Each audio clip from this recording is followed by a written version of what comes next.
الحمد لله نحمده ونستعينه ونستغفره ونؤمن به ونتوكل عليه ونعوذ بالله من شرور أنفسنا ومن سيئات أعمالنا من يهده الله فلا مضل له ومن يضلله فلا هادي له وأشهد أن لا إله إلا الله وحده لا شريك له وأشهد أن محمدا عبده ورسوله صلى الله عليه وعلى آله وأصحابه وبارك وسلم. أما بعد فأعوذ بالله من الشيطان الرجيم. بسم الله الرحمن الرحيم. ما كان محمد أبا أحد من رجالكم ولكن رسول الله وخاتم النبيين وكان الله بكل شيء عليما. يا أيها الذين آمنوا اذكروا الله ذكرا كثيرا اذكروا الله ذكرا كثيرا وسبحوه بكرة وأصيلا. الله رب العالمين দরবারে আমরা সকলেই মুহাম্মদের সহিত কালিমাত শুকর বলি, সকলে বলি আলহামদুলিল্লাহ। আবারও বলি আলহামদুলিল্লাহ আলহামদুলিল্লাহ। সকল আসুন কয়েকবার আমরা দুরূদ ও সালাম আদায় করি। আল্লাহ নবী দরবারে তার দরবারে সালাত ও সালাম পেশ করি, সকলে মুহাব্বতে করি আল্লাহুম্মা সাল্লি আলা সাইয়্যিদিনা মুহাম্মাদিন আন-নাবিয়্যিল উম্মি ওয়া আলিহি ওয়া সাল্লিম। আল্লাহুম্মা সাল্লি আলা মুহাম্মাদিন ওয়া আলা আলি মুহাম্মাদ كما صليت على إبراهيم وعلى آل إبراهيم إنك حميد مجيد. اللهم بارك على محمد وعلى آل محمد كما باركت على إبراهيم وعلى آل إبراهيم إنك حميد مجيد. صلى الله عليه وعلى آله وأصحابه وبارك وسلم. মাইকটা একটু ভালো করে দেন, বেসটা একটু ক্লিয়ার হোক, বেস দেন, হালকা একটু দেন, ঠিক করে দেন, ভালো হচ্ছে না। তো আজকে যারা সমবেত আছেন আলহামদুলিল্লাহ, অনেকেই পাকশি দিয়ে থাকেন, এখানে এরকম অনেকেই আছেন তাই না? আলহামদুলিল্লাহ অনেকেই পাকশি দিয়ে থাকেন, আপনাদের চেহারা সুরত বা অবস্থানে মনে হচ্ছে আলহামদুলিল্লাহ। আবার অনেকে হয়তো আজকে আমাকে নতুন দেখছেন, কারণ আপনাদের এই এলাকায় আমার আগে আসা হয়নি, কাছাকাছি অন্য জায়গায় হয়তো দু একবার এসেছিলাম অনেক আগে। তো আল্লাহ রাব্বুল আলামিন নিয়ে এসেছেন তার দ্বীনের জন্য, সকলে বলে আলহামদুলিল্লাহ। অত্র এলাকার যারা আয়োজন করেছেন এই মাহফিলের, তারা খুবই আগ্রহী হয়ে বারবার যোগাযোগ করেছেন। সেরকম সুযোগ না থাকলেও আল্লাহ তাআলা আজকে সুযোগ করে দিয়েছেন যে অল্প সময়ের জন্য হলো আমরা এসেছি। তবে আমি বেশি অল্প সময় নয়, বেশ ভালো সময় পাচ্ছি, যদিও একটি মাহফিল বেশ রাত পর্যন্ত হয়। তবে আমরা যদি আমাদের ধৈর্যের ভেতরে, সাধ্যের ভেতরে ভালো কাজ করতে পারি, সেটাই সব থেকে ভালো। অকারণে কষ্ট করার তো দরকার নেই। একটা হলো কোনো কারণবশত কষ্ট হচ্ছে, সেটা উপায় নেই কষ্ট না করে, সেটা একটা জিনিস। আর একটা হলো যে আমরা যদি পারি যে কষ্ট ছাড়া ভালো কাজ করতে, তাহলে সেটা করতে যাবো কেন, তাই না? এই জন্যে ওয়াজ মাহফিল সব থেকে উত্তম, যাতে সর্বসাধারণের ধৈর্যের ভেতরে থাকে সেইভাবে করা। 10টা 11টার মধ্যে বা খুব জোর হলে 12টা, সেটাও ঠিক নয়, কারণ অনেকেরই ঘুমের কষ্ট হয়, পরের দিনের কাজের কষ্ট হয়। তো এই জন্যে ওয়াজ মাহফিলগুলো বেশি দীর্ঘ রাত ওই দিকে না করে যদি তাড়াতাড়ি শুরু করা যায় এবং তাড়াতাড়ি শেষ করা যায়, এটাই তো ভালো, নাকি বলেন? কিন্তু মাহফিল তাড়াতাড়ি শেষ হবে যদি জনগণ আসেন, ওয়াজ শোনেন, তাহলেই তো শেষ হবে, নাকি? শুরু না হলে কি শেষ করা যায়? হ্যাঁ, তো এখন মোটামুটি যারা আছেন আমার মনে হয় এক দুই ঘন্টা আগে এত লোক ছিলেন না, সামান্য কিছু মানুষ ছিলেন। এবং আমি এসছি প্রায় 7টার কাছাকাছি সময়। সেই সময় মনে হলো যে এখন যারা এখানে আছেন তার থেকে অনেক বেশি লোক বাইরে ঘোরাফেরা করছিলেন। তো আপনাদের এই এলাকায় কাছাকাছিও মনে হয় সেরকম ওয়াজ মাহফিল হয় না, অনেক দূরে হয় বা খুব কাছে নয়। আর এইরকম আয়োজনও প্রতিদিন, প্রতি সপ্তাহে বা প্রতি মাসে বা কয়েক মাস অন্তর অন্তরও এই সকল ওয়াজ মাহফিল হয় না, হয় কি? হয়তো বছরে এক দুইবার দুই এক জায়গায় হয়ে থাকে। কিন্তু আফসোস যে আমরা এত নিয়ামত পেয়েও এগুলোকে অবজ্ঞা করি, এমন ভাবে এগুলো আমাদের কাছে আসে আর চলে যায় যে এগুলো থেকে সঠিকভাবে ফায়দা নিতে পারি না। অথচ এই সকল ওয়াজ মাহফিল গুলো যদি সত্যিকার ভাবে আমরা এগুলো থেকে ফায়দা নিই, তাহলে আমরা এগুলো দ্বারা ইলম অর্জন করতে পারি, আলেম হতে পারি এবং নিষ্পাপ হতে পারি। ওই অবস্থায় মারা গেলে নিষ্পাপ হয়ে কবরে যেতে পারি। সুবহানাল্লাহ, এত বড় নিয়ামত এগুলা। আমরা সকলেই মাদ্রাসায় ভর্তি হয়ে টাইটেল পাস মাওলানা হতে পারবো না, দাওরা পাস মাওলানা হতে পারবো না, বিভিন্ন শায়েখ মাশায়েখের কাছে সোহবতে বাড়ি ঘরে অনেকদিন থাকতে পারবো না। কিন্তু এই সকল ওয়াজ মাহফিলকে এসে মনোযোগের সহিত আলেম ওলামার কথা শুনলেও আলেম হওয়া যায়। যায় না? যায় না? নাকি আমি গোজামিলি কথা বলছি? আলেম হওয়া যায় কিনা? আমরা আল্লাহর নবীর সাহাবাদের নাম শুনেছি। উল্লেখযোগ্য সাহাবাগণ খোলাফায়ে রাশিদিন হযরত আবু বকর রাদিয়াল্লাহু তাআলা আনহু, ওমর, ওসমান, আলী রাদিয়াল্লাহু তাআলা আনহুম আজমাইন, এরভাবে আরো বহু সাহাবায়ে কেরাম। তাদের কি কোনো ধরনের এই রকম জাগতিক ডিগ্রি ছিল যে মাদ্রাসা থেকে সরকারি মাদ্রাসায় টাইটেল পাস? এই রকম সিস্টেমই তো ছিল না। তারা কেউ টাইটেল পাসও ছিলেন না, দাওরা পাসও ছিলেন না, স্কুল কলেজ ইউনিভার্সিটি ওই জমানায় ছিল না, MA BA পাসও ছিলেন না। তারা কি পাস ছিলেন? আল্লাহ রাসূল সাল্লাল্লাহু আলাইহি ওয়াসাল্লামের সোহবত পাস ছিলেন। সুবহানাল্লাহ। তারা আল্লাহর নবীর সাথী, তার সংস্পর্শের কোর্স সমাপ্ত করে পাস করেছেন। সুবহানাল্লাহ। আর আল্লাহর নবীর কথা বিশ্বাস করে আমল করার কারণে নবীদের পরে সব থেকে বড় আলেমগণ হলেন সাহাবায়ে কেরাম। কথা ঠিক না বেঠিক? তো আপনার আমার সমাজে বিভিন্ন নিয়মের পড়াশোনার নিয়ম হয়েছে, রেওয়াজ হয়েছে, এগুলো খারাপ বলছি না, এগুলো দরকার আছে। কিন্তু এ সকল নিয়মে যারা আমরা পড়তে পারছি না, আমাদের ইলম অর্জন করার রাস্তা বন্ধ হয়ে যায় নাই। দ্বীনের ইলম, কোরআনের ইলম অর্জন করা খুব সহজ। দুনিয়ার ইলম, জ্ঞান, দুনিয়ার বিদ্যা অর্জন করা কঠিন। ডাক্তার হওয়া কঠিন, ইঞ্জিনিয়ার হওয়া কঠিন, সবার জন্য সম্ভব হয় না। বহু টাকা লাগে, মেধা লাগে, অনেক কিছু লাগে। কিন্তু আল্লাহ তাআলার দ্বীনের ইলম অর্জন করার রাস্তা সোজা, কিন্তু মুশকিল হলো যে আমরা সেই রাস্তায় হাঁটতে চাই না। আল্লাহ তাআলা আমাদের সকলকে কবুল করে নেন। সকল বলুন আল্লাহুম্মা আমিন। যেহেতু প্রথম এসেছি, অনেক কথাই হয়তো বিভিন্ন ভাবে আপনারা শুনে থাকবেন, তারপর মৌলিক ভাবে দু চারটি কথা আগেই স্মরণ করিয়ে দিই, যাতে করে আপনারা এই মজলিসের গুরুত্ব বুঝতে পারেন। এই মাহফিল শুধুমাত্র কিছু কালেকশন করে, টাকা পয়সা জমা করে, ধান চাল কালেকশন করে খাবো দাবো চলে যাব, এতটুকু না। এগুলো দোষ নেই, খুব ভালো কাজ। মেহমানদারি করা, ইমানদার মুসলমানদেরকে দাওয়াত দিয়ে খাওয়ানো, একত্রিত হয়ে খাওয়া দাওয়ার আয়োজন করা, এটা ভালো কাজ, এটা সওয়াবের কাজ। কিন্তু এগুলো নিয়ে যদি আবার অন্য রকমের কিছু ব্যাপার হয়ে যায়, এগুলোকে কেন্দ্র করে যদি দুর্নীতি হয়, এগুলো কেন্দ্র করে যদি ঝগড়া ফাসাদ হয়, হিংসা হিংসি হয়, রিয়া কেনা যদি সৃষ্টি হয়, তাহলে এতে সওয়াব না হয় উল্টো কি হবে? গুনাহ হবে। কাজে সেই দিকেও আমাদের লক্ষ্য রাখতে হবে।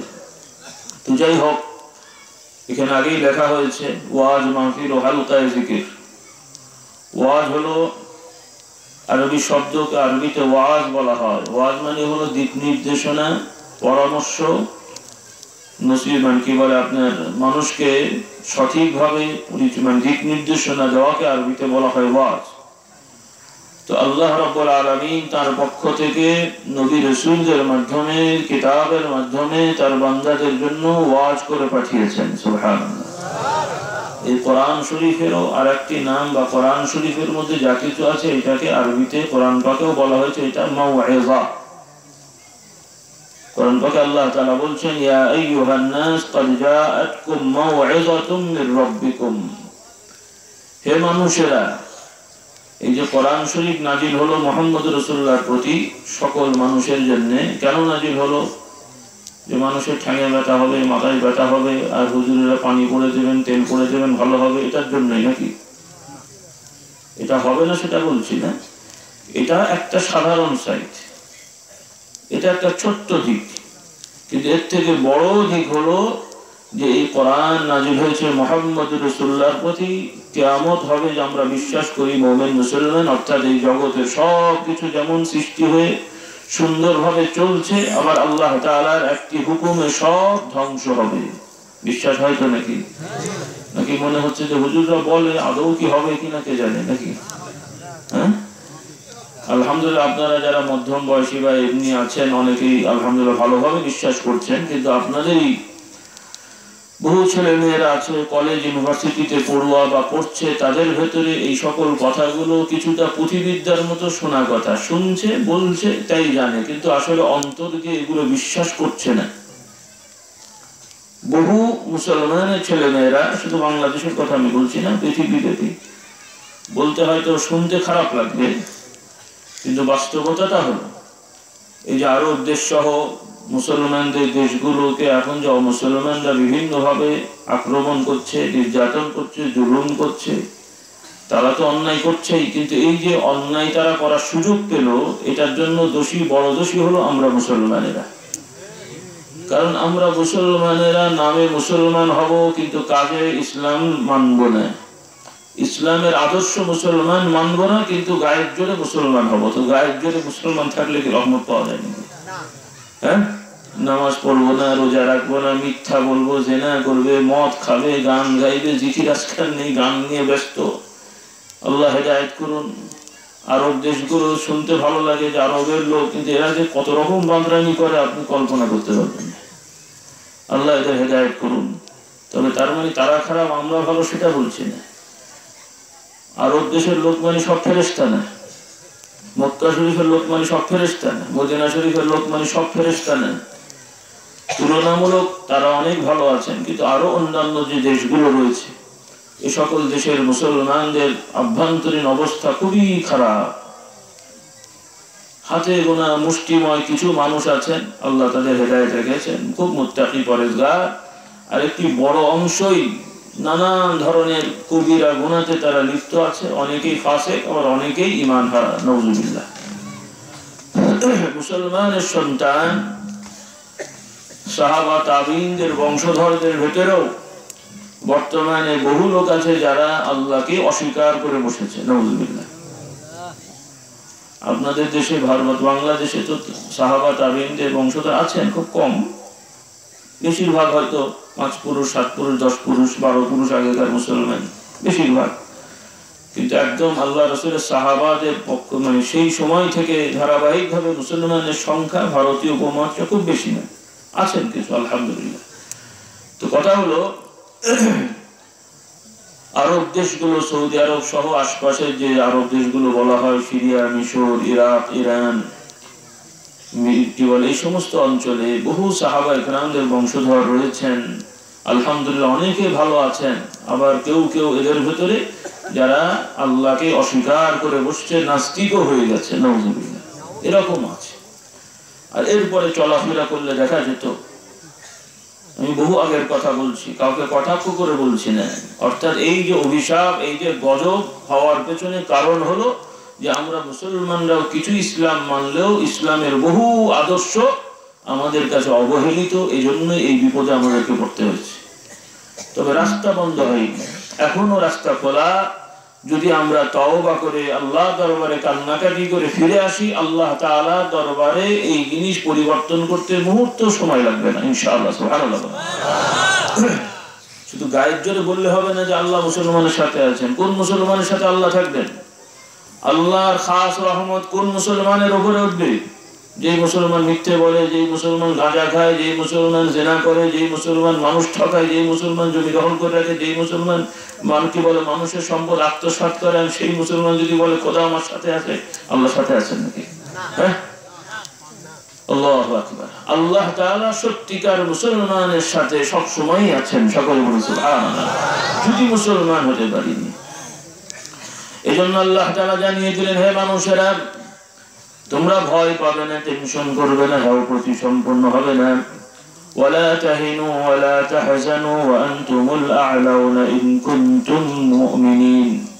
হে মানুষেরা, তোমরা ভয় পেও না, টেনশন করো না, চিন্তাগ্রস্ত হও না, মনে কষ্ট নিও না। ওয়ালা তাহিনু ওয়ালা তাহজানু ওয়া আনতুমুল আ'লাউন। তোমরাই সবথেকে উচ্চ স্থানের অধিকারী হবে, সম্মানের স্থল তোমরাই থাকবে, সম্মানের জায়গায় তোমরাই থাকবে যদি ইন কুনতুম মুমিনিন, যদি তোমরা ঈমানদার হও। কি হও? ঈমানদার হও। আমরা সবাই বলবো হুজুর আমরা তো ঈমানদার। হ্যাঁ, ঈমানদার আমরা দাবি করছি, কিন্তু কোরআন সুন্নাহর আলোকে আল্লাহর নবীর যেভাবে ঈমানের দাওয়াত দিয়েছেন সেই আলোকে কতটুকু ঈমানদার হতে পেরেছে এটা একটু বিচার করতে হবে। এই বিচার করে যদি নিজেদেরকে সাজানো যায়, এখনো আল্লাহ তাআলা আপনার আমার জন্য খাস রহমত ফেরেশতা নাজিল করতে আল্লাহ তাআলার জন্য কোনো রকমের দ্বিধা হবে না, সকলে বলুন সুবহানাল্লাহ। প্রস্তুত আছে, কিন্তু সেই রকম মানুষ হতে হবে। আল্লাহ তাআলা আমাদের সকলকে তৌফিক দেন, সকলে বলুন আল্লাহুম্মা আমিন। তো আমাদের শক্তি এনার্জি আমরা বিভিন্ন ভাবে নষ্ট করি, সেজন্য আমরা পিছিয়ে যাচ্ছি। তো আজকে এই ওয়াজ মাহফিল হালকায়ে জিকির, অর্থাৎ আল্লাহ তাআলার জিকিরের জন্য আমরা সমবেত হয়েছি, কোরআন সুন্নাহ শোনার জন্য সমবেত হয়েছি, এই জন্য ওয়াজ মাহফিল। তাফসীরুল কোরআন এটাও ভালো জিনিস, অবশ্যই এটা ওয়াজ, কিন্তু এগুলো বিষয় ভিত্তিক বিষয়, কিন্তু ওয়াজ হলো জেনারেল কমন বিষয়। যেমন একটি ক্লাস হয় স্কুল মাদ্রাসায়, ক্লাস হয় না, এটা এখন কিসের ক্লাস বলে, এটা ইংরেজি, এটা ভূগোলের, এটা বিজ্ঞানের, আছে না নাই? তো বিজ্ঞানের ক্লাসে কি ভূগোল পড়ানো হয়? ভূগোলের ক্লাসে বিজ্ঞান পড়ানো হয়? মানে যখন বিজ্ঞান পড়ানো হয় তখন সেটা বিজ্ঞানের ক্লাস, যখন ভূগোল পড়ানো হয় তখন সেটা ভূগোলের ক্লাস। কথা বুঝলেন কিনা? আর আমভাবে বলা হবে এটা হলো পড়াশোনা, কি বলে এটাকে, শিক্ষা বিদ্যালয়, বা এখানে বিদ্যা শেখা হয় ইত্যাদি, বিদ্যালয় বলা হয়। তো ওই রকম কোরআন শরীফ একটি বিষয়, হাদিস শরীফ একটি বিষয়, যখন তাফসীর বলা হবে তখন শুধুমাত্র কোরআন শরীফের রিলেটেড সম্পর্কিত বিষয়গুলি আলোচনা করতে হয়, তাহলে এটা সার্থক হলো। আর যদি কোরআন শরীফের তাফসীরের নামে যদি অন্যান্য কিছু বলা হয় তখন নামের সাথে কাজের মিল হলো না। আবার হাদিস শরীফ যখন পড়ানো হবে সেটা একটা বিষয়, আর যখন বলা হবে ওয়াজ তখন কোরআন হাদিস ফিকহ সহ সামগ্রিক সব জিনিস চলে আসে। এটা হলো ভাষা এবং কাজের সাথে মিল থাকা। কথা বুঝলাম কিনা? আর যেহেতু আমরা এ সকল মজলিসের উদ্দেশ্য হলো আল্লাহকে স্মরণ করা, কাকে স্মরণ করা? নাকি দুনিয়ার কোনো স্বার্থ? এই যে আজকে আয়োজন হয়েছে, আমি রিকশায় এসেছি, আমাদের কি কোনো দল আছে যে ভাই আমি দাঁড়াবো আপনারা আমাকে বসাবেন? এমন কোনো দল আছে নাকি যে আমি দাঁড়াবো আপনারা আমাকে বসাবেন, আর না হলে শুইয়ে দেবেন, দুটোর একটা? কি বলেন? এরকম কোন এজেন্ডা আছে নাকি? হ্যাঁ, এখানে এজেন্ডা আছে, সেটা আপনাদের জন্য। আমরা ভোট পাওয়ার জন্য আসিনি, বসার জন্য আসিনি, আপনাদেরকে জান্নাতি যাতে হতে পারেন সেজন্য এসেছি। সুবহানাল্লাহ। ওটা ঠিক হবে? ঠিক। আমরা কেউ স্বতন্ত্র মন্ত্রী, মিনিস্টার, রাজা বাচ্চা হওয়ার জন্য আসিনি। আপনারা এক একজন যেন এক একটি জান্নাতের মালিক হতে পারেন বা একাধিক জান্নাতের মালিক হতে পারেন, সেই ক্যাম্পাসে আমরা নেমেছি। সকলে বলে সুবহানাল্লাহ। এই জান্নাত দরকার নাই কার কার একটু বলেন তো, হাত তুলবেন। বুঝে শুনে চলেন, বুঝতে পারলে বুঝতে পারবি। সকলে জান্নাত লাগবে তো নাকি? নাকি অনেকে মনে করছে এত লোককে আমার জান্নাত দেবে কেমন করে? নাউজুবিল্লাহ। কিছু লোক আছে, কিছু লোক এরকম নিজের বখিল, তো শেষ পর্যন্ত মনে করে যে এত লোক আমার জান্নাতে কেমন করে যাবে। আল্লাহু আকবার। যারাই জান্নাতে যেতে চাইবেন এবং জান্নাতের কাজ করবেন জান্নাত পেয়ে যাবেন। আর যাদের প্রকৃতপক্ষে জান্নাতে যাওয়ার কাজ নেই, বললেও কাজ হবে না। এই জন্য আল্লাহ রাসূল সাল্লাল্লাহু আলাইহি ওয়াসাল্লাম বলেন, আমার সব উম্মতেরাই জান্নাতে যাবে, তবে জান্নাতে যারা যেতে চাইবে না তারা বাদে। প্রশ্ন হলো, ইয়া রাসূলুল্লাহ সাল্লাল্লাহু আলাইহি ওয়াসাল্লাম, জান্নাতে যেতে চায় না এমন কি কেউ আছে? জান্নাতে যেতে চায় না এমন কেউ আছে নাকি? কিছু লোক আছে এগুলো অস্বীকার করে, যাদেরকে আর বাংলায় নাস্তিক বলা হয়। তাদের তো জান্নাত কেন? তারা তো খোদাকেই মানে না, যে সৃষ্টিকর্তা বলে কিছু নেই, এই জগৎ সব এমনি এমনি সৃষ্টি হয়েছে, এমনি এমনি মানে বিবর্তন হয়ে পরিচালিত হচ্ছে। আল্লাহ এদের হেদায়েত করুন, সকল আল্লাহ। কিছু সংখ্যক লোক এরকম আছে, আর বাকি যত ধর্ম আছে মোটামুটি ভাবে সব ধর্মের লোকেরাই কম বেশি তাদের আশা যে তারা এক একজন এক এক ভাষায় বলেন।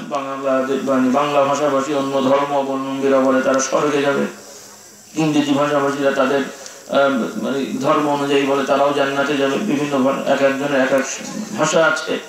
মোট কথা সকলেই আকাঙ্ক্ষা করে যে আমরা পরকালে স্বর্গে যেতে চাই, জান্নাতে যেতে চাই, এই আশা সবার আছে। কিন্তু আল্লাহ রাসূল সাল্লাল্লাহু আলাইহি ওয়াসাল্লাম বললেন আমার উম্মতের ভেতরে সবাই জান্নাতে যাবে, তবে জান্নাতে যারা যেতে চাইবে না তারা বাদে। প্রশ্ন হলো, ইয়া রাসূলুল্লাহ, আপনার উম্মতের কারা জান্নাতে যেতে চাইবে না? এরকম কে আছে? সে তো সুস্থ মানুষ হওয়ার কথা না। আল্লাহ নবী বললেন যে ব্যক্তি যারা যারা আমার আনুগত্যতা করবে, আমার অনুগত হয়ে চলবে, আমাকে অনুসরণ করে চলবে, তারাই জান্নাতে যাবে। আর যারা আমার অবাধ্য হয়ে চলবে, আমার বিধিবিধান নিয়ম কানুনের খেলাফ করে ওইটার বিপরীতমুখী হয়ে যারা চলবে, তারাই মূলত জান্নাতে যেতে চাইল না। মুখে বলল না আমি জান্নাতে যাব না, মুখে চাপ দাবি করেনি আমি জান্নাতে আমার দরকার নেই, তা বলল না, কিন্তু তার কাজে কর্মে প্রমাণ হলো যে সে জান্নাতে যেতে চায় না। তার কাজে কর্মে প্রমাণ হলো সে জান্নাতে যেতে চায় না। আর যে জান্নাতে যেতে চায় তার কাজে প্রমাণ হবে। নবী বললেন যে আমাকে মেনে চলবে সে কি হবে? জান্নাতে যাবে। যে মানবে না সে জান্নাতে যেতে পারবে না। সুবহানাল্লাহ। এবং কোরআন সুন্নাহর আলোকে, কোরআন শরীফের বহু আয়াত এবং বিভিন্ন হাদিসের আলোকে আমরা মুমিন মুসলমান হিসেবে এটা বিশ্বাস করি। আমার যুবক ভাইয়েরা, শিক্ষিত ভাইয়েরা যারা রয়েছেন সবাই আছেন বুঝদার। কিছু কিছু শব্দ ভাষা অনেক সময় আম মানুষের বুঝতে কষ্ট হয়, কিন্তু সব রকম আছেন যেহেতু বলতে হচ্ছে। আমাদেরকে ইয়াকিন দৃঢ়তার সহিত বিশ্বাস করতে হবে যে মুহাম্মদুর রাসূলুল্লাহ সাল্লাল্লাহু আলাইহি ওয়াসাল্লাম যখন থেকে তিনি নবুয়ত পেয়েছেন বা জন্মগ্রহণ করেছেন, দুটোই বলেন, কারণ আল্লাহর নবীর জন্মের কাছাকাছি কোনো সময় কোনো নবী কোথাও ছিলেন না। তো আল্লাহর মুহাম্মদ রাসূলুল্লাহ সাল্লাল্লাহু আলাইহি ওয়াসাল্লামের নবুয়তের সময় থেকে এই যে কিয়ামত হবে, অর্থাৎ এই পৃথিবী ধ্বংস হবে, সবাই বিশ্বাস করি তো নাকি? হ্যাঁ, আল্লাহ রাব্বুল আলামিন জানিয়ে দিচ্ছেন, বারবার কোরআন শরীফে আছে। এতে যদি সন্দেহ হয়, কোন মুসলমানের সন্তান মুসলমান নামাজ রোজা করেন কিন্তু দ্বিধা করেন যে এই পৃথিবী আদৌ ধ্বংস হবে কিনা, বা ধ্বংস হলো আমাদের আবার উঠিয়ে বিচারের সম্মুখীন করা হবে কিনা, যদি কারো দ্বিধা হয় তাহলে ওই দ্বিধা যখন হবে ওই সময়ের জন্য সে আর মুমিন থাকছে না। আল্লাহ মাফ করুন, এই অবস্থায় যদি সে মারা যায়, হয়তো আমরা জানাজা পড়লাম, দোয়া করলাম, করতে পারি, কিন্তু সে আল্লাহ দরবারে মুমিন হিসেবে কবরে যায়নি, কাফের হয়ে গেছে। নাউযুবিল্লাহ। এই জন্য যখনই এরকম ওয়াসওয়াসা হবে, আলহামদুলিল্লাহ আশা করি কেউ আমাদের ওই রকম দ্বিধা নেই, কিন্তু মাঝে মাঝে হয়তো শয়তান ওয়াসওয়াসা দেবে। আর এই ওয়াসওয়াসা থেকে বাঁচার জন্য আল্লাহ রাসূল সাল্লাল্লাহু আলাইহি ওয়াসাল্লাম একটা ওষুধ দিয়েছেন। কি ওষুধ? সেটা হলো একটা দোয়া, আল্লাহ দরবারে বেশি করে চাওয়া বা বলা। আল্লাহ নবী নিজেও বলতেন, তার তো দ্বিধা ছিল না, তথাপি বলতেন সুবহানাল্লাহ। এভাবে দোয়া করতেন। আল্লাহ নবী বলতেন, ইয়া মুকাল্লিবাল কুলুব সাব্বিত কলবি আলা দীনিকা, হে কলব ঘোরানোর মালিক, হে অন্তর্যামী, অন্তর ঘোরানোর মালিক, অন্তর পরিবর্তনকারী হে আল্লাহ, আপনি আমার অন্তরকে, কলবকে আপনার দ্বীনের উপরে দৃঢ়তার সহিত রাখার ব্যবস্থা করে দেন। সুবহানাল্লাহ। অর্থাৎ বেশি বেশি এভাবে দোয়া করবেন, আল্লাহ আমার দিলটা যেন ঈমানের উপরে থাকে, কোন শয়তান, মানুষ শয়তান, জিন শয়তান যেন ওয়াসওয়াসা দিয়ে আমার ঈমানটা নড়বড় না করে দেয়। আমার যুবক ভাইরা, মা বোনরা এটা খুব খেয়াল রাখবেন, কারণ অনেকের মধ্যে নড়বড় করে দিচ্ছে। বিভিন্ন গল্পের বই পড়ার কারণে, উপন্যাস পড়ার কারণে, সাহিত্যের নামে বিভিন্ন কি বলে আপনার ফালতু জিনিস পড়ে পড়ে আমার যুবক ভাইদের ঈমান গড়বড় হচ্ছে কিনা। এরপরে সামাজিক ভাবে পর্দাহীনতার কারণে, অশ্লীল ছবি ছড়িয়ে যাওয়ার কারণে আমার যুবক ভাইদের কাছে এরকম হালাল হারাম বিষয় ও কোরআন হাদিসের কথা এখন বললে তাদের কাছে মনে হয় যে এগুলো হুজুরদের একটু বাড়াবাড়ি কথা। দুনিয়ায় আছে একটু আমোদ ফুর্তি করবো, খাওয়া দাওয়া করবো, ভাই বোন কি বলে আপনার গার্লফ্রেন্ড বয়ফ্রেন্ড নিয়ে একটু আড্ডাবাজি করবো, কি আর আছে, সব তো ঠিক হয়ে যাবে। নাউযুবিল্লাহ। এগুলো হওয়ার কারণ হলো যে ঈমানে ত্রুটি হয়ে গেছে। আল্লাহ তাআলা আমাদের হেদায়েত করুন। ইসলামের কোথাও বলা হয়নি আল্লাহর বিধানে, কোন নবীর বিধানে কখনো এভাবে বলা হয়নি যে বান্দারা খাবে না, বান্দারা ঘুমাবে না, বান্দারা বিয়ে শাদী করবে না, তোমরা সবসময় জঙ্গলে যে আমার জব করবে, আমাকে ডাকবে, এরকম বিধান কোন নবীকেও দেওয়া হয়নি এবং মুহাম্মদ রাসূলুল্লাহকেও দেওয়া হয়নি। সকলে বলুন সুবহানাল্লাহ। কোথাও কি এরকম হুকুম আছে পড়েছেন যে তোমরা ঘুমাবে না, এবার আমার ইবাদত করতে গেলে ঘুমানো যাবে না? আমরা যে রোজা রাখি, খেয়ে রাখি না না খেয়ে রাখি? রোজা মানে কি না খেয়ে থাকা না খাওয়া? রোজার বিধানটা মানে কি না খাওয়া না খাওয়া? বুঝতে পারিনি মনে হয়। কিছু সময় না খাওয়া, কিন্তু খেয়ে ওই না খাওয়ার জন্য প্রস্তুতি নেওয়া। সুবহানাল্লাহ। হ্যাঁ, কিছু সময় না খাওয়া, হিসাব করলে দেখা যাবে যে এমনি 5-7-8 ঘন্টা অনেক সময় এমনি আপনি না খেয়ে থাকেন, অনেক সময় এমনি না খেয়ে থাকেন, বিভিন্ন কাজে যে দেখা যায় খাবার খাওয়া হয়নি, 8 ঘন্টা 7 ঘন্টা হয়ে গেছে।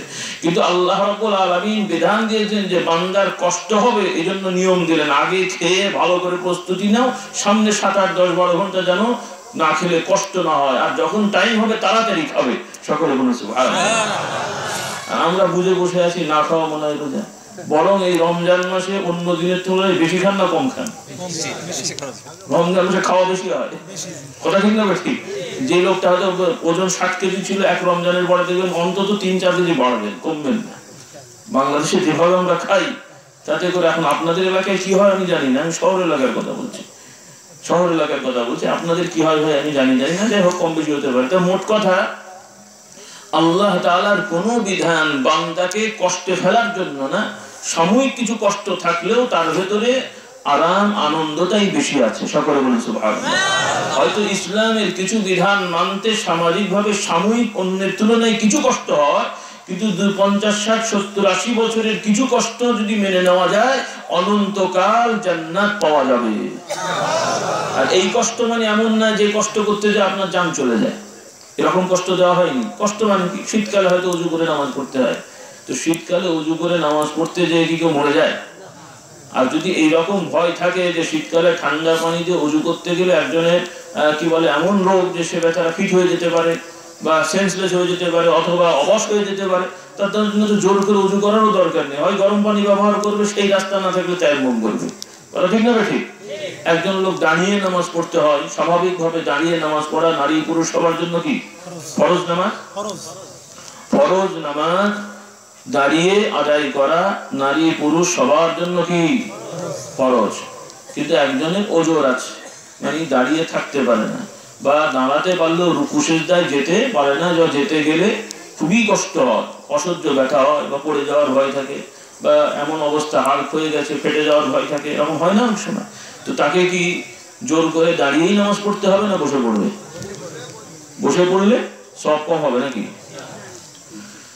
একজন লোক দাঁড়িয়ে নামাজ পড়ে যে সওয়াব পাবেন, আর একজন অসুস্থতার কারণে দাঁড়াতে পারছেন না বা দাঁড়ালে কষ্ট হবে সেজন্য বসে বসে নামাজ পড়ছেন, সওয়াব কোনো অংশে কম হবে না, আল্লাহ তাআলা সওয়াব সমানই দান করবেন। সকলে বলুন সুবহানাল্লাহ।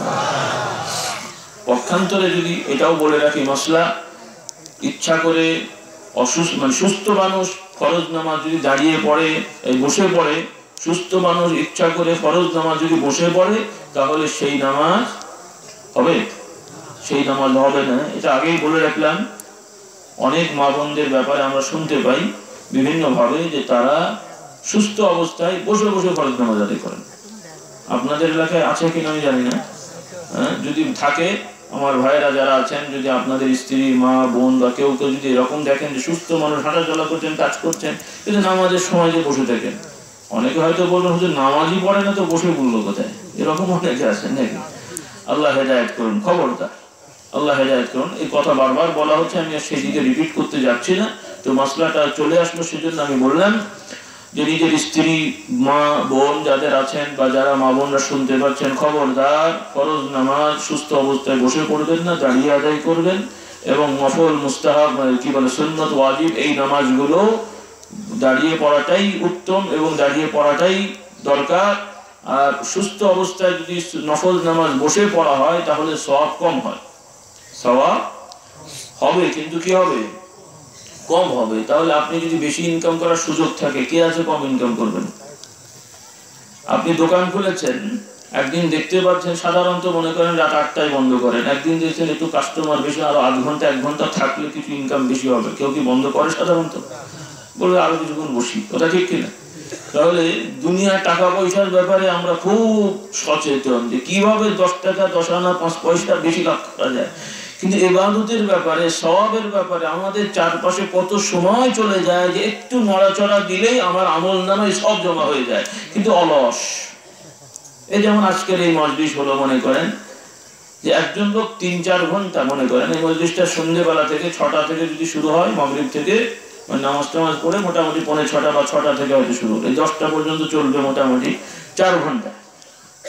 তাহলে যিনি 4 ঘন্টা ধরে বসে আছেন, বসবেন, আর একজন 1 ঘন্টা 2 ঘন্টা 1.5 ঘন্টা 8 ঘন্টা বসলেন, দুজনের সব কি সমান?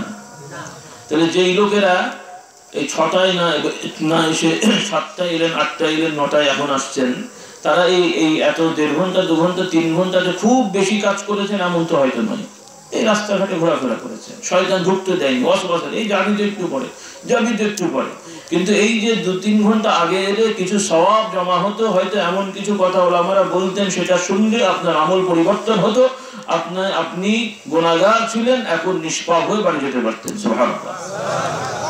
ইসলামের বিধানগুলো খুব সহজ, কিন্তু আপনার আমার জ্ঞান এলেমের অভাবে আপনি আমি সেখান থেকে দূরে সরে গেছি। আল্লাহ তাআলা আমাদেরকে হেদায়েত করুন, সকলে বলুন আল্লাহুম্মা আমিন। তো ভাইরা, যে কথা আমি বলছিলাম, আল্লাহ তাআলা বান্দাকে কষ্ট ফেলার জন্য বিধান দেননি, বরং বান্দার কল্যাণে বিধান দিয়েছেন, যে বিধান মানলে দুনিয়াতে শান্তি পাওয়া যাবে, আর আল্লাহ তাআলা দয়া করে এই বিধান মানার কারণে এতে আল্লাহর কোনো ক্ষতি হয়নি, উপকারও হয়নি, বরং আমাদেরকেই সম্মানিত করা হবে। সকলে বলি সুবহানাল্লাহ। কোরআন পাকে আল্লাহ তাআলা বলছেন, من عمل صالحا من ذكر أو أنثى وهو مؤمن فلنحيينه حياة طيبة ولنجزينهم أجرهم بأحسن ما كانوا يعملون। আল্লাহ তাআলা বলছেন, কোন নারী এবং পুরুষ কেউ যদি ভালো কাজ করে, মান আমিলা সালিহান মিন যাকারিন আও উনসা, ছেলে হোক মেয়ে হোক, যারাই নেক আমল করবে, ভালো কাজ করবে, মান আমিলা সালিহান মিন যাকারিন আও উনসা ওয়া হুয়া মুমিন, ঈমান আনা অবস্থায়, সঠিক ঈমানের সহিত যারা নেক আমল করবে, ভালো কাজ করবে, সে ছেলে হোক আর মেয়ে হোক, তাদের জন্য আল্লাহ তাআলা দুনিয়ায় শান্তিময় জীবন যাপনের ব্যবস্থা করে দেবেন। فلنحيينه حياة طيبة ولنجزينهم أجرهم بأحسن ما كانوا يعملون। আর কিয়ামতের ময়দানে বিচার করার সময় যে প্রতিদান দেওয়া হবে, সেই প্রতিদানে তারা যা আমল করেছে তার থেকে বহু গুণ বাড়িয়ে তাদেরকে প্রতিদান দেওয়া হবে। সুবহানাল্লাহ। ছেলে হোক আর মেয়ে হোক, নাকি মেয়েদের ইবাদত করলে সব হয় না বা ইবাদত লাগে না? মা বোনদের ইবাদত লাগে কিনা? আর ইবাদত করলেও পুরুষের তুলনায় সব কম হয়। একজন পুরুষ 2 রাকাত নামাজ পড়লে যে সব পান, একজন মহিলা মানে অর্ধেক পান। তাই পান কি? আল্লাহু আকবার। একজন পুরুষ ইবাদত করলে যে সব পাবেন, একজন মহিলা ইবাদত করলে একই সব পাবেন। একজন পুরুষ তিনিও যেমন আল্লাহ তাআলার প্রিয় বান্দা হতে পারেন, তারও যেমন আল্লাহ তাআলার পক্ষ থেকে নিয়ামত স্বরূপ কারামত আসতে পারে, ওই রকম একজন মহিলাকেও আল্লাহ তাআলা, তিনি যদি ইবাদতে মশগুল থাকেন, তাকেও আল্লাহ তাআলা নিয়ামত দেন। সকলে বলুন সুবহানাল্লাহ। কি বিশ্বাস হয় না? হয় না? আর নবী, পুরুষদের মধ্যে হয়তো নবী আছেন, পুরুষদের মধ্যে হয়তো তুলনামূলক জাগতিক কিছু ব্যাপারে শক্তিশালী ক্ষমতাবান রয়েছেন, কিন্তু আল্লাহ রাব্বুল আলামিন নারী পুরুষ প্রত্যেককেই স্বতন্ত্র সম্মান দিয়েছেন। সুবহানাল্লাহ। কারণ নারী পুরুষ সব দিকে সমান হয় না, কিছু দিকে সমান, কিছু দিকে আবার সমান নয়। সম্মানের দিকে সবাই সমান, আল্লাহর দরবারে সম্মানে সকলেই সমান। একজন নারী তিনি ইবাদত করলে জান্নাতি হবেন, আর একজন পুরুষ ইবাদত করলে জান্নাতি হবেন। একই ইবাদত নারী পুরুষ করেছেন, পুরুষের থেকে নারীর সম্মান সব কম হবে এমনটি হয়নি। কথা ঠিক হবে? ঠিক। কিন্তু আল্লাহ রাব্বুল আলামিন দুনিয়ার নিয়মে, যেহেতু আমাদেরকে এই নারী পুরুষ যত সৃষ্টি আছে, এই নারী পুরুষ তো শুধুমাত্র মানুষের ভেতরে না, সকল সৃষ্টির ভেতরেই নারী এবং পুরুষ, মানে পুল্লিঙ্গ এবং স্ত্রীলিঙ্গ আছে না? নেই? আছে না? মেল ফিমেল আছে না? গাছের ভেতরে আছে, মাছের ভেতরে আছে, মানে যত কিছু আছে, আছে না? নেই? এভাবে আল্লাহ রাব্বুল আলামিন জগৎটাকে সাজিয়ে দিয়েছেন। কোরআন পাকে আমাদের কথা বলে সবাই আমরা জানি, কিন্তু তারপরেও জানিয়ে দিলেন যে এগুলো অটোমেটিক, যারা মনে করতে হয়েছে অটোমেটিক হয়নি, আমি আল্লাহ পরিকল্পিতভাবে এগুলো বানিয়েছি। সুবহানাল্লাহ। ওয়া খালাকনাকুম আজওয়াজা, আমি তোমাদেরকে জোড়ায় জোড়ায় সৃষ্টি করেছি। সুবহানাল্লাহ। এক আদম পুরুষ সৃষ্টি করলাম, সেখান থেকে আবার তার সহধর্মিণী স্ত্রীকে তার কাছ থেকে সৃষ্টি করলেন। সেই দুই মানুষের থেকে পৃথিবীর বর্তমান এবং কিয়ামত পর্যন্ত সব মানুষ আসবে, এতে কোনো রকমের সন্দেহের অবকাশ নেই। আপনি আমি যারাই বসে আছি, হয়তো সামাজিকভাবে হয়তো বলবো ইনারা অমুকের বংশধর, তমুকের বংশধর, তো অনেক সময় আমি বলি যে অনেকে হয়তো মন খারাপ করবে আমাদের কথা শুনে যে ইনারা অমুকের বংশধর, অমুক। আমি বলি আপনার মন খারাপ করার দরকার নেই, আপনি বলেন আমিও নবীর বংশধর। কথা ঠিক কিনা? আপনার নবীর বংশধর না? কোন নবীর? কথা বুঝে শুনে বলেন। হ্যাঁ, আপনার নবীর বংশধর না? কার? বুঝে শুনে বলেন। বংশধর কাকে বলে? আমরা মুহাম্মদ রাসূলের উম্মত সবাই, সবাই কি তার বংশধর নাকি? অর্থাৎ পৃথিবীতে যত মানুষ আছে সবাই তো আমরা আদম সন্তান। তো আদম আলাইহিস সালামের সম্মান আছে না নাই? আল্লাহ তাআলা আদম আলাইহিস সালামকে মাটি দিয়ে বানিয়ে এমন সম্মান দিলেন যে নূরের তৈরি ফেরেশতাদেরকে বললেন যে তোমরা এনার সম্মানার্থে সিজদা করো। তো আদম আলাইহিস সালামকে নাকে সম্মান দেওয়ার জন্য ফেরেশতাদেরকে সিজদা করার কথা বলা হয়েছে। সুবহানাল্লাহ। তাহলে তার সম্মান কি কম মনে হলো নাকি? আবার এর থেকে কি আপনারা বুঝে বসবেন যে আদমকে যেহেতু ফেরেশতারা সিজদা করতে পারে, তাহলে আমরা মানুষকে পারি না কেন? তাই করবেন নাকি? হ্যাঁ, এটা থেকে সাবধান হবেন। কারণ আপনাদের এলাকা শুধু না, ভারত, বাংলাদেশ এবং আরব দেশেরও কিছু কিছু জায়গায় কিছু কিছু মুসলমান নামধারী অন্যরা আছে, তাদের কথা বাদ দেন। মুসলমান নামধারীরাও কিছু লোক আছেন যে যারা তাদের হুজুর, পীর সাহেব, দরবেশ বাবাদেরকে সিজদা করে।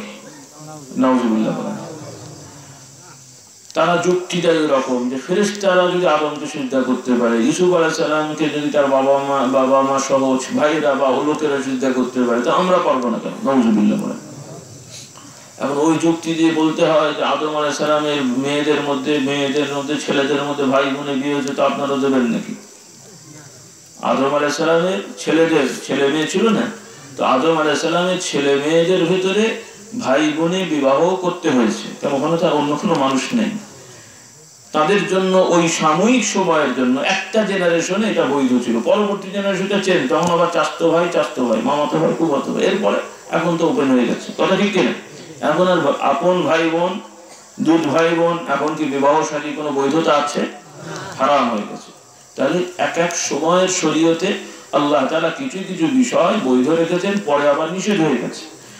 তো ওই রকম কাউকে সম্মান করে সিজদা দেওয়ার যে বিধানটা, রেওয়াজ, এই বিধানটা পূর্ব মুহাম্মদ রাসূলুল্লাহ সাল্লাল্লাহু আলাইহি সাল্লামের মাধ্যমে এবং তার আগে থেকেই এটাকে নিষেধ করে দেওয়া হয়েছে যে আল্লাহওয়ালা মানুষ, নবী, রাসূল, ভালো মানুষদেরকে সম্মান করতে হবে ঠিকই, কিন্তু এই সম্মানার্থে আর সিজদা করা যাবে না। সিজদা এখন একটাই বাকি থাকবে, সেটা হলো ইবাদতের সিজদা।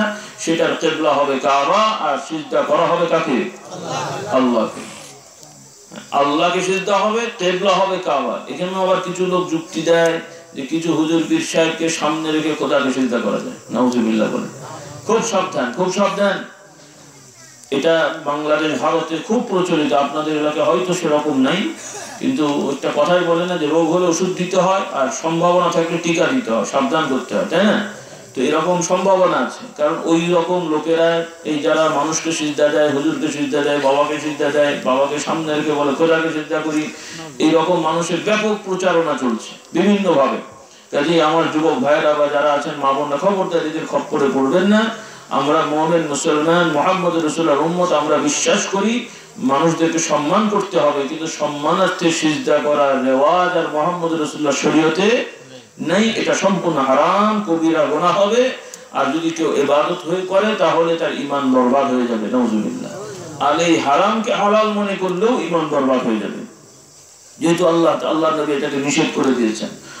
তো ভাইরা, আদম আলাইহিস সালামকে আল্লাহ তাআলা সম্মান দিয়েছেন। এই পৃথিবীর সব মানুষ আদমের সন্তান, কিয়ামত পর্যন্ত এখানে তার বাইরে কোনো মানুষ নেই, এই জন্য সকলেরই সম্মান আছে। আর আল্লাহ রাব্বুল আলামিন এটা জানিয়ে দিলেন যে তোমাদের সামাজিক বিভিন্ন পরিচয় তোমাদের আছে, এটা আমি ব্যবস্থা করে দিয়েছি, তবে এই পরিচয় নিয়ে তোমরা অহংকার করবে না, একে অপরের প্রতি প্রাধান্বিত হয়ে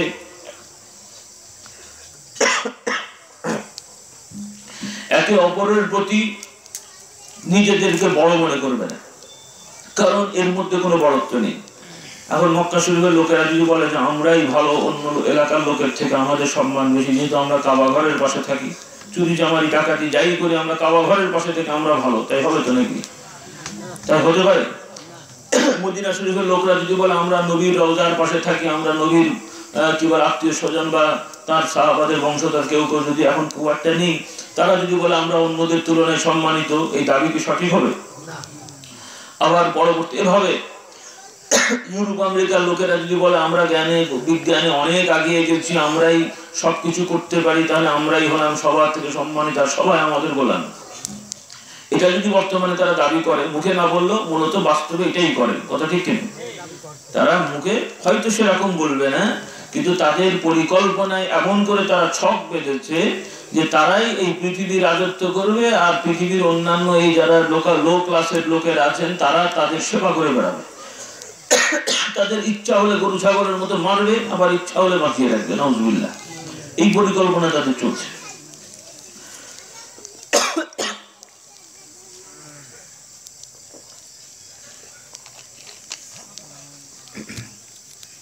তো ভাইরা যে কথা বলছেন, তো আল্লাহ রাব্বুল আলামিন জানিয়ে দিলেন, হে মানুষেরা, তোমাদের এই রকম আঞ্চলিক পরিচয় এগুলো সাধারণ একটি পরিচয়, যাতে করে তোমরা একে অপরকে চিনতে পারো, আইডেন্টিফাই করতে পারো, শনাক্ত করতে পারো।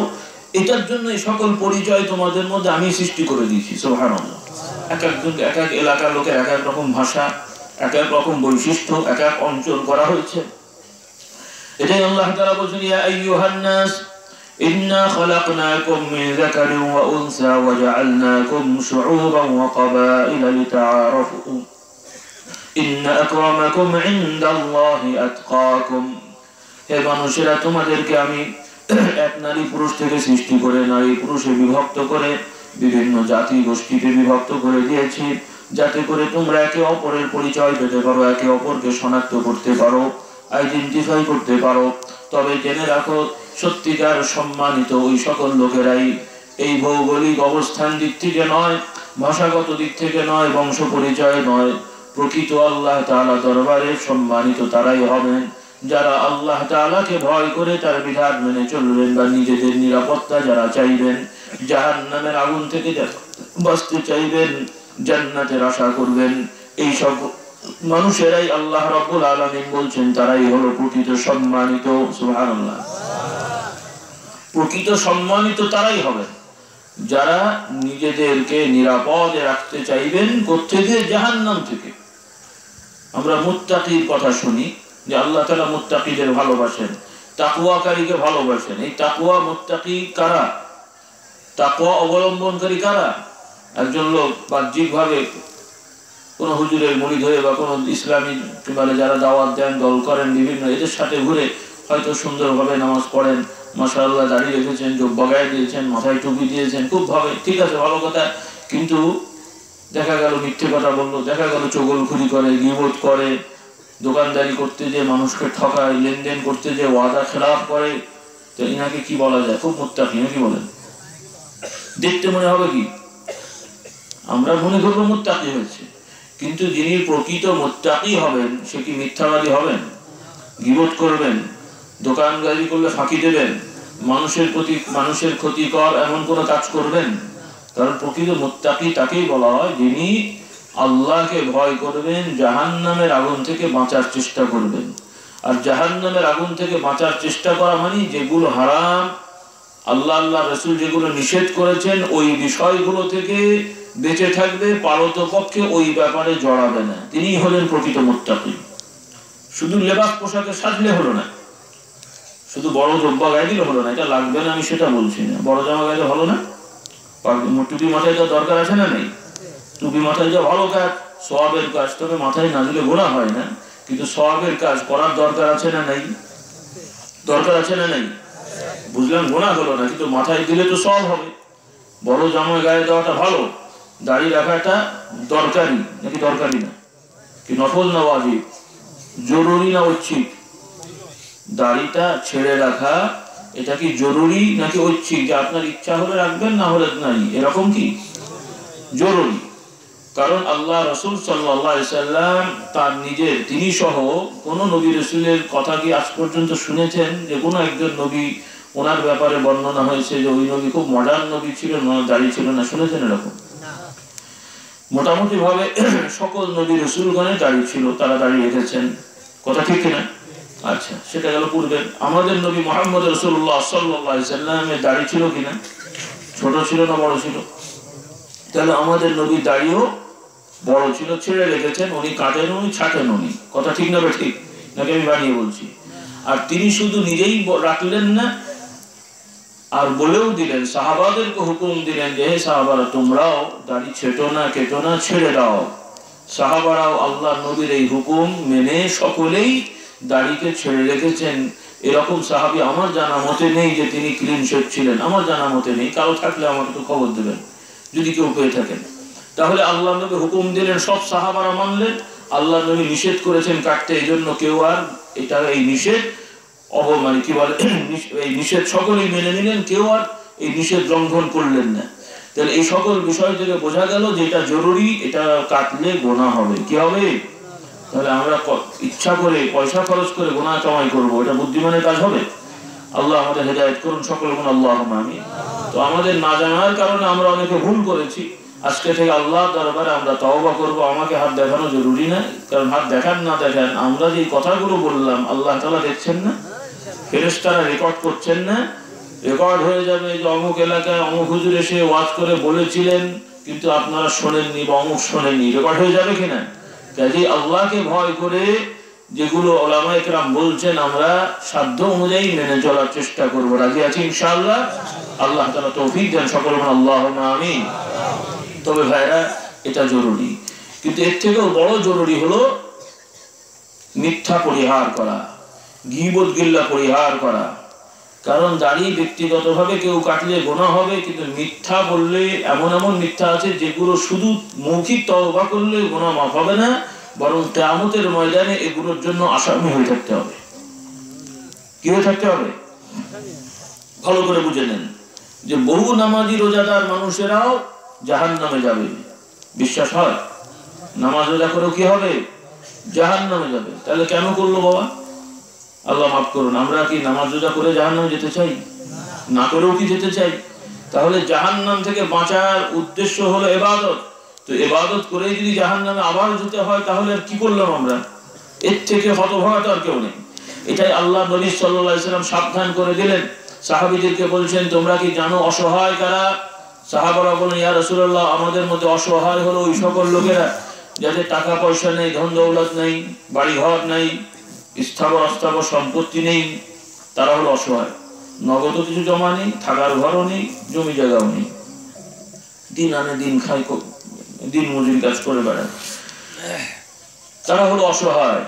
আল্লাহ রাসূল সাল্লাল্লাহু আলাইহি সাল্লাম বললেন, আসল অসহায় এরা না, আসল অসহায় হলো কিয়ামতের ময়দানে আমার উম্মতের এক দল, সেই লোকগুলো নামাজ পড়তো, রোজা রাখতো, হজও করেছিল, যাকাতও কিছু দিয়েছিল, কিন্তু বিভিন্ন ভাবে মানুষের প্রতি অবিচার করেছে। নাউযুবিল্লাহ।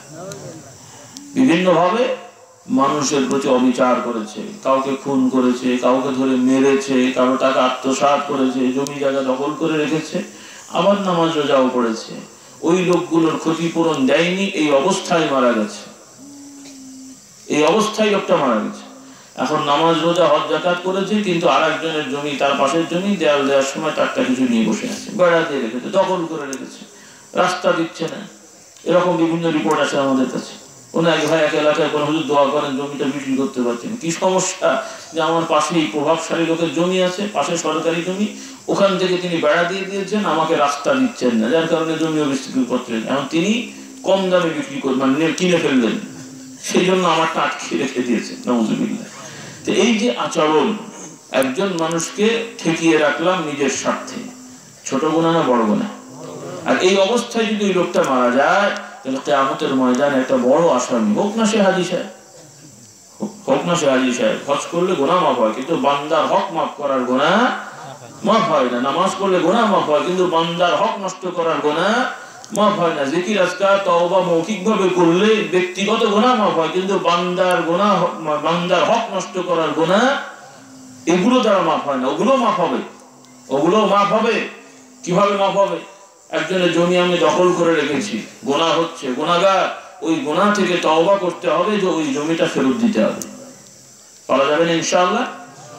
রাগ করলেন মনে হয়, তাহলে এই হুজুর দিয়ে কাজ হবে না। আপনাদের এমন হুজুর দরকার, যা পারেন করবেন, হুজুর আসবেন, একটু ফুফা দিয়ে তওবা পড়াবেন, সব মাফ হবে। এরকম হুজুরই তো দরকার নাকি? তো এরকম হুজুর আসবেন, হাদিয়া নিয়ে পালাবেন, কিন্তু ঘোড়ার ডিম কোনো লাভ হবে না। কথা বুঝলেন কিনা? ওই যেমন ওরকম আদম পাচারকারী কিছু লোকেরা আছে না, পয়সা টয়সা নিয়ে ভিসা দিয়ে প্লেনে পাঠিয়ে দেয়, ভিসা ঠিক নেই, ওখান থেকে আবার ফেরত আসতে হয়। তো ওই রকম হুজুরদের খপ্পরে পড়লে বড় পাগড়ি ধরে তওবা করবেন ঠিকই, মনে করবেন যে জমি জায়গা সব মেরে ধরে আমি হুজুরের কাছে তওবা করেছি, ফ্রেশ, জমিও ফেরত দেননি, টাকাও ফেরত দেননি, কিয়ামতের ময়দানে যে দেখাবে ও তওবা কবুল হয়নি। কথা বললেন না বোঝেননি? এই জন্য ভাইরা, তওবা মানে শুধু মৌখিক কথা না, ব্যক্তিগত গুনাহ তওবা করবেন, ইনশাআল্লাহ আল্লাহ তাআলা মাফ করবেন। আর যারা আমরা বিভিন্ন ভাবে হয়তো অন্য লোকের টাকা আত্মসাৎ করে রেখেছি, দেইনি, আজকে থেকে ওয়াদা করি, কে কি আমি জানি না, আল্লাহ জানেন, কে জানেন, আর যে করেছেন সে জানেন। তাহলে আমরা আমাদের কাছ থেকে আমরা যাদের টাকা আত্মসাৎ করেছি, বা সম্পদ, টাকা হোক, জমি হোক বা জিনিস হোক, আল্লাহকে ভয় করে এগুলো দিয়ে দিই, যাতে করে ওই সামান্য টাকা পয়সা জমি কিয়ামতের ময়দানে আমার জন্য যেন জাহান্নামে যাওয়ার কারণ না হয়। রাজি আছি ইনশাআল্লাহ?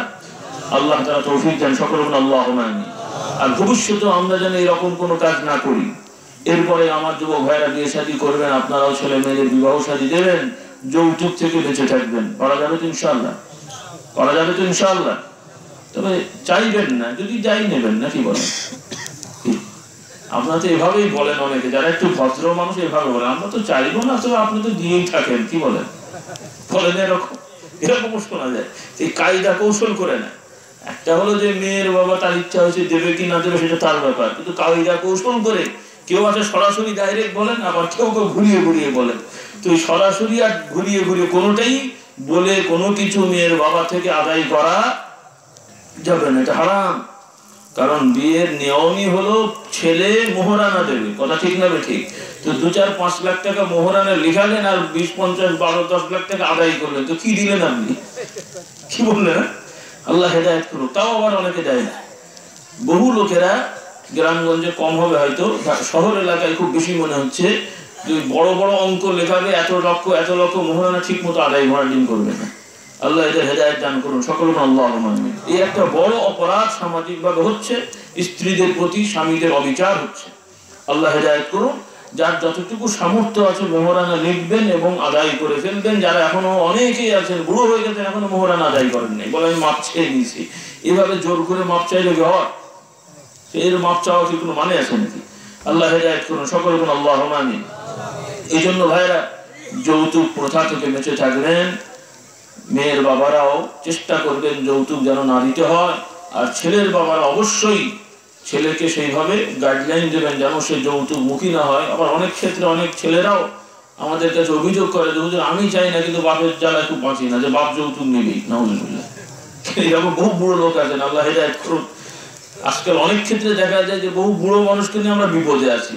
আল্লাহ আল্লাহ ভালো রাখেন, সুস্থ রাখেন, বা ক্ষমা করে দেন। বহু বুড়ো মানুষ মরতে যাবে, তাও দুনিয়ার লোক ছাড়ছে না, এরকম বহু লোক আছে দেখা যায়। আল্লাহ এদেরকে হেদায়েত দান করুন, সকল আল্লাহুম্মা আমিন। তো সার্বিক ভাবে কথা হলো ভাইরা, আল্লাহ তাআলা বলছেন সম্মান, দুনিয়ার কিছু পাওয়া না পাওয়া সম্মান মানুষের আকাঙ্ক্ষা হয়, কিন্তু প্রকৃত সম্মান পাওয়া হলো যে ব্যক্তি জাহান্নাম থেকে বেঁচে জান্নাতে যাবে। আর সেই সম্মানের রাস্তা হলো তাকওয়া অবলম্বন করা, অর্থাৎ হারাম কাজ বেঁচে থাকা। কি বেঁচে থাকা? যত রকম হারাম কাজ আপনি আমি জানতে পারবো, ওই হারাম কাজ করব না। রাজি আছি ইনশাআল্লাহ? আল্লাহ তাআলা তৌফিক দেন, সকল আল্লাহুম্মা আমিন। নাকি হারাম কাজ না করলে আপনাদের সংসার চলবে না? হ্যাঁ, দোকানদারি করতে যে কিছু নয় ছয় না করলে মনে লাভ করা যায় না, তাই তো নাকি? আপনাদের হিসাব তো এরকম। বললেও অনেকে বলেন আজকাল কি আর অত সৎভাবে কি ব্যবসা করা যায়, কিছু তো নয় ছয় করতেই হয়, অনেকে এরকম কথা বলেন। এটা শুধুমাত্র কবিরা গুনাহ না, এটা এক ধরনের ঈমান নষ্ট করার গুনাহ। শুধু গুনাহ না, এটা ঈমান বিধ্বংসী একটা বড় ব্যাপার। কারণ আল্লাহর নবী যেখানে বলছেন যে সততার সহিত ব্যবসা করলে আল্লাহ তাআলা রহমত দেন, বরকত দেন, আর উনি বলছেন যে সততার সহিত ব্যবসা করলে ব্যবসা চলে না, তাহলে নবীর কথার সাথে সাংঘর্ষিক হয়ে গেল না? এই জন্য ভাইরা সততার সহিত ব্যবসা করবেন। আল্লাহ রাসূল সাল্লাল্লাহু আলাইহি ওয়াসাল্লাম বলেন, সাহাবীদেরকে এভাবে নসিহত করছেন যে তোমরা যত রকম হারাম কাজ আছে, অন্যায় কাজ আছে, এগুলো থেকে তোমরা বিরত থাকো, বেঁচে থাকো, তাহলেই সব থেকে বড় ইবাদতকারী হবে। নফল রোজা নামাজ তো লাগবে, ভালো কথা, কিন্তু না হলে গুনাহ হবে না। নফল নামাজ 2 রাকাত কম হলে গুনাহ হবে না, নফল রোজা না হলে গুনাহ হবে না, নফল জিকির না করলে গুনাহ হবে না, পাপী হবেন না, আসামি হবেন না। কিন্তু হারাম কাজে জড়িয়ে গেলে কিয়ামতের ময়দানে আসামি হতে হবে। আর আমরা অনেক সময় দেখা যায় কিছু নফল নিয়ে খুব ব্যস্ত হই, কিন্তু বড় বড় হারাম কাজে লিপ্ত হয়ে যাই, বড় বড় হারাম কাজে লিপ্ত হয়ে যাই। এটা খুব ভয়ঙ্কর বিষয়। আমার যুবক ভাইরা, মা বোনরা, বারবার সতর্ক করছি, মৌলিক বিষয়গুলো ধরে রাখো। আল্লাহ আমাদের হেফাজত করেন, সকলে বলে আল্লাহুম্মা আমিন। যেটা আমাদের মৌলিক বৈশিষ্ট্য, ইমানদারের বৈশিষ্ট্য, সামাজিক কিছু বৈশিষ্ট্য আছে যেগুলো আমাদের হারিয়ে যাচ্ছে। আল্লাহ নবী সাহাবারা শতভাগ সত্যবাদী ছিলেন। কি ছিলেন? সত্যবাদী ছিলেন। তারা মিথ্যাবাদী ছিলেন না, মিথ্যা পরিহার করেছেন, মানুষকে ধোঁকা দিতেন না, মানুষের উপকারে কাজে লাগতেন, মানুষের কল্যাণ করতেন, হিংসা বিদ্বেষ থেকে তারা নিজেদেরকে বিরত রাখতেন। আর আমরা কিছু ইবাদত বন্দেগী করলেও আমাদের সমাজে সাধারণ মানুষের মধ্যে তো এগুলো আছেই। আফসোস, যারাও কম বেশি কিছু নামাজ রোজা জিকির আজকার করছি, আমাদের মধ্যে এই শয়তান কম ঢোকেনি। কথা ঠিক কিনা? বহু নামাজি মানুষ হয়তো বিভিন্ন ভাবে বিভিন্ন পীরের মুরিদ বা দল করেন, সংগঠন করেন, এগুলো করার কারণে এক গ্রুপ আর এক গ্রুপকে ভালো মনে করেন না, সমালোচনা করেন, খারাপ জানেন, ক্রিটিসাইজ করেন। এই ভালো স্বভাব আপনাদের আছে মনে হয়? আপনাদের এলাকায় মনে হয় নাই। এই ভালো গুণটা আছে তো নাকি? খুব ভালো গুণ না? যে কিছু লোকেরা, কথার কথা বলছি, যে আপনারা আলহামদুলিল্লাহ বেশ অনেকেই ফুরফুরা হুজুরকে ভালোবাসেন, আমার আব্বা যান, দাদা যান আমাদেরকে ভালোবাসেন, আলহামদুলিল্লাহ ভালো। তো অন্য লোকের নাম বলে গিবত হবে, তাদেরটা বলছি না, আমি নিজেদেরটাই বলছি। তো আমার যারা মুরিদ বা আমার আব্বার মুরিদ, দাদার মুরিদ বা ফুরফুরার ভক্ত, তারা দেখা যাবে যে অন্য কোনো পীর বা ভাই, তার হয়তো কিছু মুরিদ আছেন এলাকায় বা অন্য জায়গায়, দেখা গেল তাদের সম্পর্কে কটাক্ষ করেন, যে ওরা এই, ওরা সেই, হ্যান ত্যান, মানে একটু হ্যাও করার জন্য, অসম্মান করার জন্য করেন।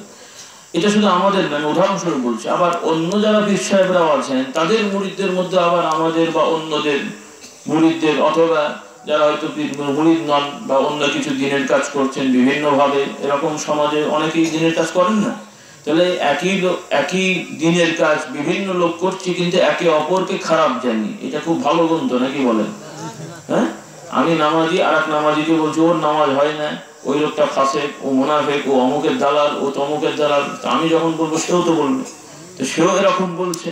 তো এই করে করে কি হচ্ছে, এমনি যে শ্রেণীর লোকেরা নামাজ রোজা নেই তারা তো এমনি গেলই, আর যারাও আমরা কম বেশি নামাজ রোজা জিকির আজকারে আছি, টাবির টুপি জুব্বা গায়ে দিয়ে, তারাও এমন এমন কাজ করছি যে আমাদের কষ্টে অর্জিত যে জিকির আজকারের ইবাদতের সওয়াব, এগুলো বরবাদ হচ্ছে।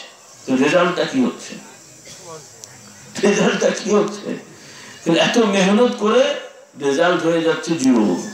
আল্লাহ আমাদের হেদায়েত করুন, সকলে বলুন আল্লাহুম্মা আমিন। এই জন্য খুব জোরালো ভাবে বলছি, এই জিনিসটা যদি আমাদের সোজা না করতে পারি ভাইরা, যদি বেড়া ঠিক মতো না দেওয়া যায়, তাহলে ওই গাছের ফল পাওয়াটা কঠিন হবে। অন্যরা ফল নিয়ে পালিয়ে যাবে, চুরি করে নিয়ে যাবে, পাখি খেয়ে নেবে, যদি পাহারা দেওয়া না যায়।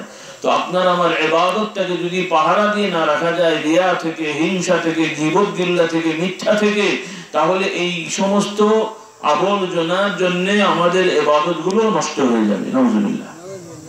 এই জন্য ভাইরা খুব সতর্ক হবেন, জবানকে হেফাজত করেন, ওয়াদা খেলাফ করবেন না, ওয়াদা খেলাফ করা যাবে না। অনেক সময় বেখেয়াল হয়ে আমরা বলি মুখের কথা, ভাই মুখে বলেছিলাম এই তো হয়ে গেল, তো মুখের কথা, তো কথা তো মুখেই বলেন না, কোথায় বলবেন?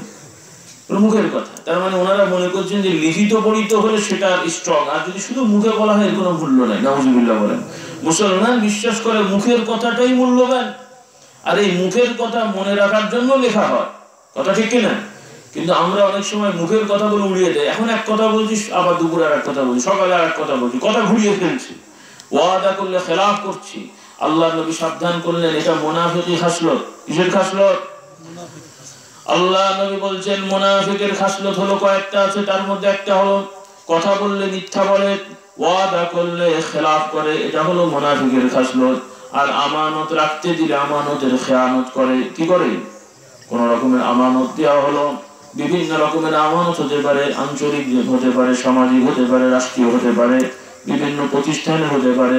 যাকে যে আমানত দেওয়া হয়েছে সেই আমানত যদি ঠিক মতো আমানত পালন না করা হয়, খেয়ানত করা হয়, তাহলে ওই ব্যক্তিটি এক ধরনের মুনাফিক হয়ে যায়। নাউজুবিল্লাহ। তো যে আমরা কেউ যেন আল্লাহ দরবারে মুনাফিকের খাতায় যেন না পড়ে যাই। সবাই মুসলমান দাবি করছি, যেন সত্যিকার মুসলমান হতে পারি। আমার যুবক ভাইয়েরা, মা বোনেরা, সেদিকে আমরা লক্ষ্য রাখি। তো আজকের এই মাহফিল থেকে আল্লাহ দরবারে আমরা তওবা করে মনে মনে এই অঙ্গীকার করে যাব যে আমরা চেষ্টা করব সত্যবাদী হতে। রাজি আছি ইনশাআল্লাহ? আমরা চেষ্টা করব গীবত পরিহার করতে। রাজি আছি ইনশাআল্লাহ? আমরা চেষ্টা করব আমানতের খেয়ানত যেন না করি, সেই ব্যাপারে সচেতন হব। রাজি আছি ইনশাআল্লাহ? আল্লাহ তাআলা আমাদের তৌফিক দান করুন।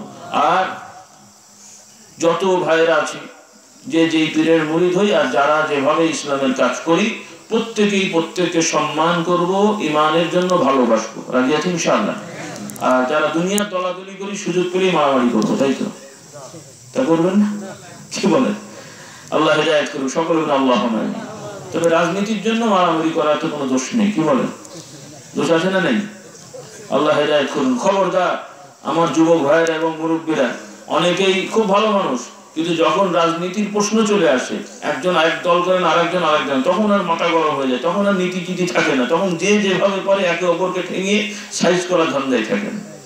এই ব্যবস্থা আছে না এই বাবা আপনাদের দেশে? খুব সাবধান। সামাজিক ভাবে আমরা প্রচলিত নিয়মে কোনো রাজনীতি করি না বাবা, কারো পক্ষেও নেই, বিপক্ষেও নেই। হ্যাঁ, আমরা খারাপের পক্ষে, খারাপের বিপক্ষে, ভালোর পক্ষে। কথা ঠিক না? ঠিক। ভালো লোককে ভালোবাসবো, খারাপ লোককে ঘৃণা করি না, তবে তার খারাপকে ঘৃণা করি, তাকে ভালো করার জন্য চেষ্টা করি। এটা হলো আমাদের নীতি। কথা বলেন? সামাজিক ভাবে আমার যুবক ভাইয়ের এখানে আছেন, বিভিন্ন সামাজিক মানে বর্তমান বাংলাদেশে বলেন, বিভিন্ন দলের সাথে আপনারা হয়তো সাপোর্টার থাকতে পারেন, ভালো লাগে, সেটা আপনাদের ব্যক্তিগত ব্যাপার, কি করবেন না করবেন। তবে সব থেকে বড় বিষয়, যেন দুনিয়ার দল করতে যেয়ে যেন ঈমান না হারিয়ে যায়, সেই দিকে লক্ষ্য রাখবেন। রাজি আছি ইনশাআল্লাহ? এটা হলো এক। দ্বিতীয় কথা, দুনিয়ার দল করতে যে আপনারা কোনো অন্যায় জড়াবেন না। একটা নেতাকে ভালো লাগে, তার জন্য মিছিল করেন, তার জন্য ক্যাম্পাস করেন, ঠিক আছে, কিন্তু সেগুলো করতে যে দলাদলি করে একদল আরেক দলকে মারবেন, একদল আরেকজনকে খুন করবেন, একে অপরকে ধাওয়া করবেন, আরেকজনের সম্পদ নষ্ট করবেন, গালাগালি করবেন, এগুলো সম্পূর্ণ বড় বড় কবিরা গুনাহ। আর এগুলোর জন্য কিয়ামতের ময়দানে আসামি হতে হবে। কি হতে হবে? আসামি হতে হবে। যারা এইরকম জাগতিক স্বার্থ নিয়ে মারামারি করে মরে বা বাঁচে, মরলেও সে কিয়ামতের ময়দানে জাহান্নামে যাবে, বাঁচলেও জাহান্নামে যাবে। নাউজুবিল্লাহ। কেন? আল্লাহ রাসূল সাল্লাল্লাহু আলাইহি ওয়াসাল্লাম বলছেন, সাহাবাদেরকে সাবধান করলেন, কেউ ব্যক্তি যদি কাউকে হত্যা করে, সেও জাহান্নামে যাবে, আর যে হত্যা করবে সেও জাহান্নামে যাবে। যাকে হত্যা করা হলো সেও জাহান্নামে যাবে, আর যে হত্যা করলো সেও জাহান্নামে যাবে। কথা বুঝতে পারছেন না? কি কষ্ট হচ্ছে আপনাদের নাকি? এখন সাহাবারা বলেন, ইয়া রাসূলুল্লাহ, যাকে যে হত্যা করলো সে না জাহান্নামে যাবে, কারণ সে মারলো, হত্যা করেছে, আর যে মরলো সে কি দোষ করলো? আল্লাহ রাসূল সাল্লাল্লাহু আলাইহি ওয়াসাল্লাম বললেন যে সে তো দোষ করলোই, সে দোষ করেনি। কথা বুঝতে পারেনি? যে দুইজন মারামারি করছে, দুইজন বা দুই গ্রুপ দুনিয়ার কোন স্বার্থ নিয়ে এসে মারামারি করছে, একটা স্বার্থ অর্জনের জন্য। ইনিও এসছেন লাঠি সোটা নিয়ে, উনিও এসছেন লাঠি সোটা নিয়ে বা অস্ত্র নিয়ে বা তলোয়ার নিয়ে, যাই হোক, প্রত্যেককে মেরে সাইজ করে নিজে দখল করব, এটা হলো প্রত্যেকের টেন্ডেন্সি। এটা করতে যে এক গ্রুপ আর এক গ্রুপকে মারলো, কিছু লোক মরলো আর কিছু লোক বেঁচে গেল। তো যারা মারলো এরা দোষী না, আর যেগুলো মরলো তারাও কি? এরাও দোষী। একজন হয়তো আগে মরলো আর একজন পরে মরবে, কিন্তু কিয়ামতের বিচারে দুটোই জাহান্নামে যাবে। কারণ ওই লোকটা মরলেও সেও তো মারতে এসেছিল, সুযোগ পাইনি, মরে গেছে, আর পারলে তো ও মারতো ওকে। কথা ঠিক না ঠিক? তাহলে আল্লাহ নবী বলছেন যে যারা এরকম দুনিয়ার স্বার্থ নিয়ে দিন নয়, আবার দিনের জন্য আগ্রম বাগ্রম করে বোম ফাটাবেন, সেটাও কিন্তু জায়েজ নেই। কিছু লোকেরা 2-4 জন মিলে হঠাৎ করে এখানে বোম ফাটায়, ওখানে এটা করে, সেখানে ওইটা করে, রাস্তায় গাড়ি ভাঙচুর করে, বলে আমরা এই দাবি করেছি। এগুলো হারাম। এগুলো কি? এগুলো হারাম। এগুলো শরীয়তে কোনো বৈধতা নেই। ইসলামের প্রয়োজনে যুদ্ধের নিয়ম আছে, জিহাদের কথা আছে, সেটা নিয়ম অনুযায়ী নিয়ম আছে, বিধান আছে। কিন্তু এলোপাতারি বোম ফাটাবেন, মানুষ খুন করবেন, গাড়ি জ্বালাবেন, দোকান ভাঙবেন, আর একজনকে ধাওয়া করবেন, মেরে ফেলবেন, এগুলোর কোনো গুপ্ত হত্যা, এগুলো শরীয়তে কোনো নিয়ম নেই। এগুলো সম্পূর্ণ হারাম। আমার যুবক ভাইরা খুব সাবধান হবেন। আপনাদের অনেকেই সাধারণ মানুষ, কেউ ইসলামের নামে এসে বলবে ইসলামের এই করতে হবে, সেই করতে হবে, বীর হবে, মুজাহিদ হবে, হ্যান হবে, তেন হবে বলে আপনাদের বিপদে ফেলে দেবে। এগুলো করতে যাবেন না। ভালো আলেম ওলামার কাছে জেনে নেবেন যে কি করতে হবে। কথা বলবেন কিনা? কেউ এসে আপনাদেরকে ফুসলাবে আর আপনারা নেমে যাবেন, তাতে করে দুনিয়ার হায়াতটাও বরবাদ হবে, কিয়ামতের ময়দানে আপনারা বিপদে পড়ে যাবেন। আল্লাহ তাআলা আমাদের হেফাজত করুন, সকলে বলুন আল্লাহুম্মা আমিন। তো সার্বিকভাবে ভাইয়া, আল্লাহ দরবারে আমরা ওয়াদা করব যে আমরা কোনো মানুষের ক্ষতি করব না। রাজি আছি ইনশাআল্লাহ? এটা বড় ইবাদত।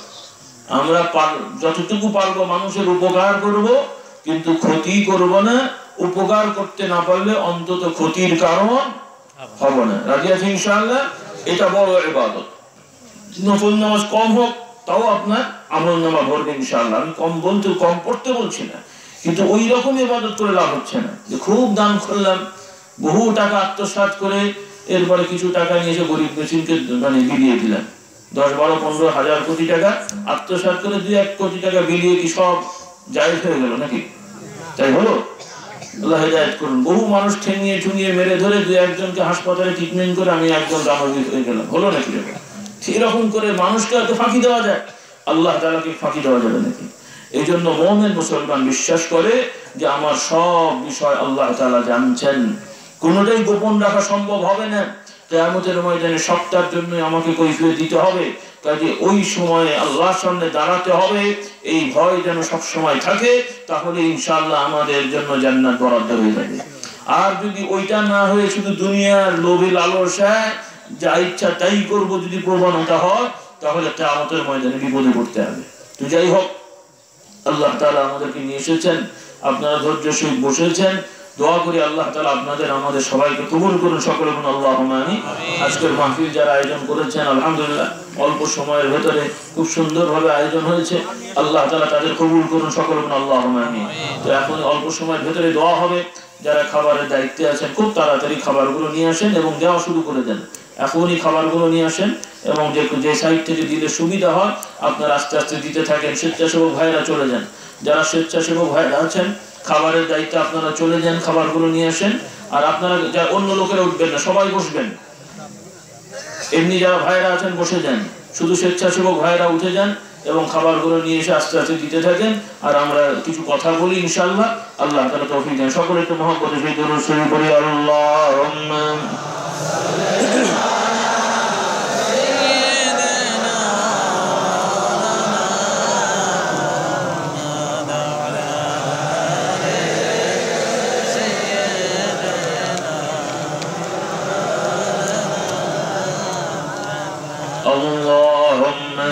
صل على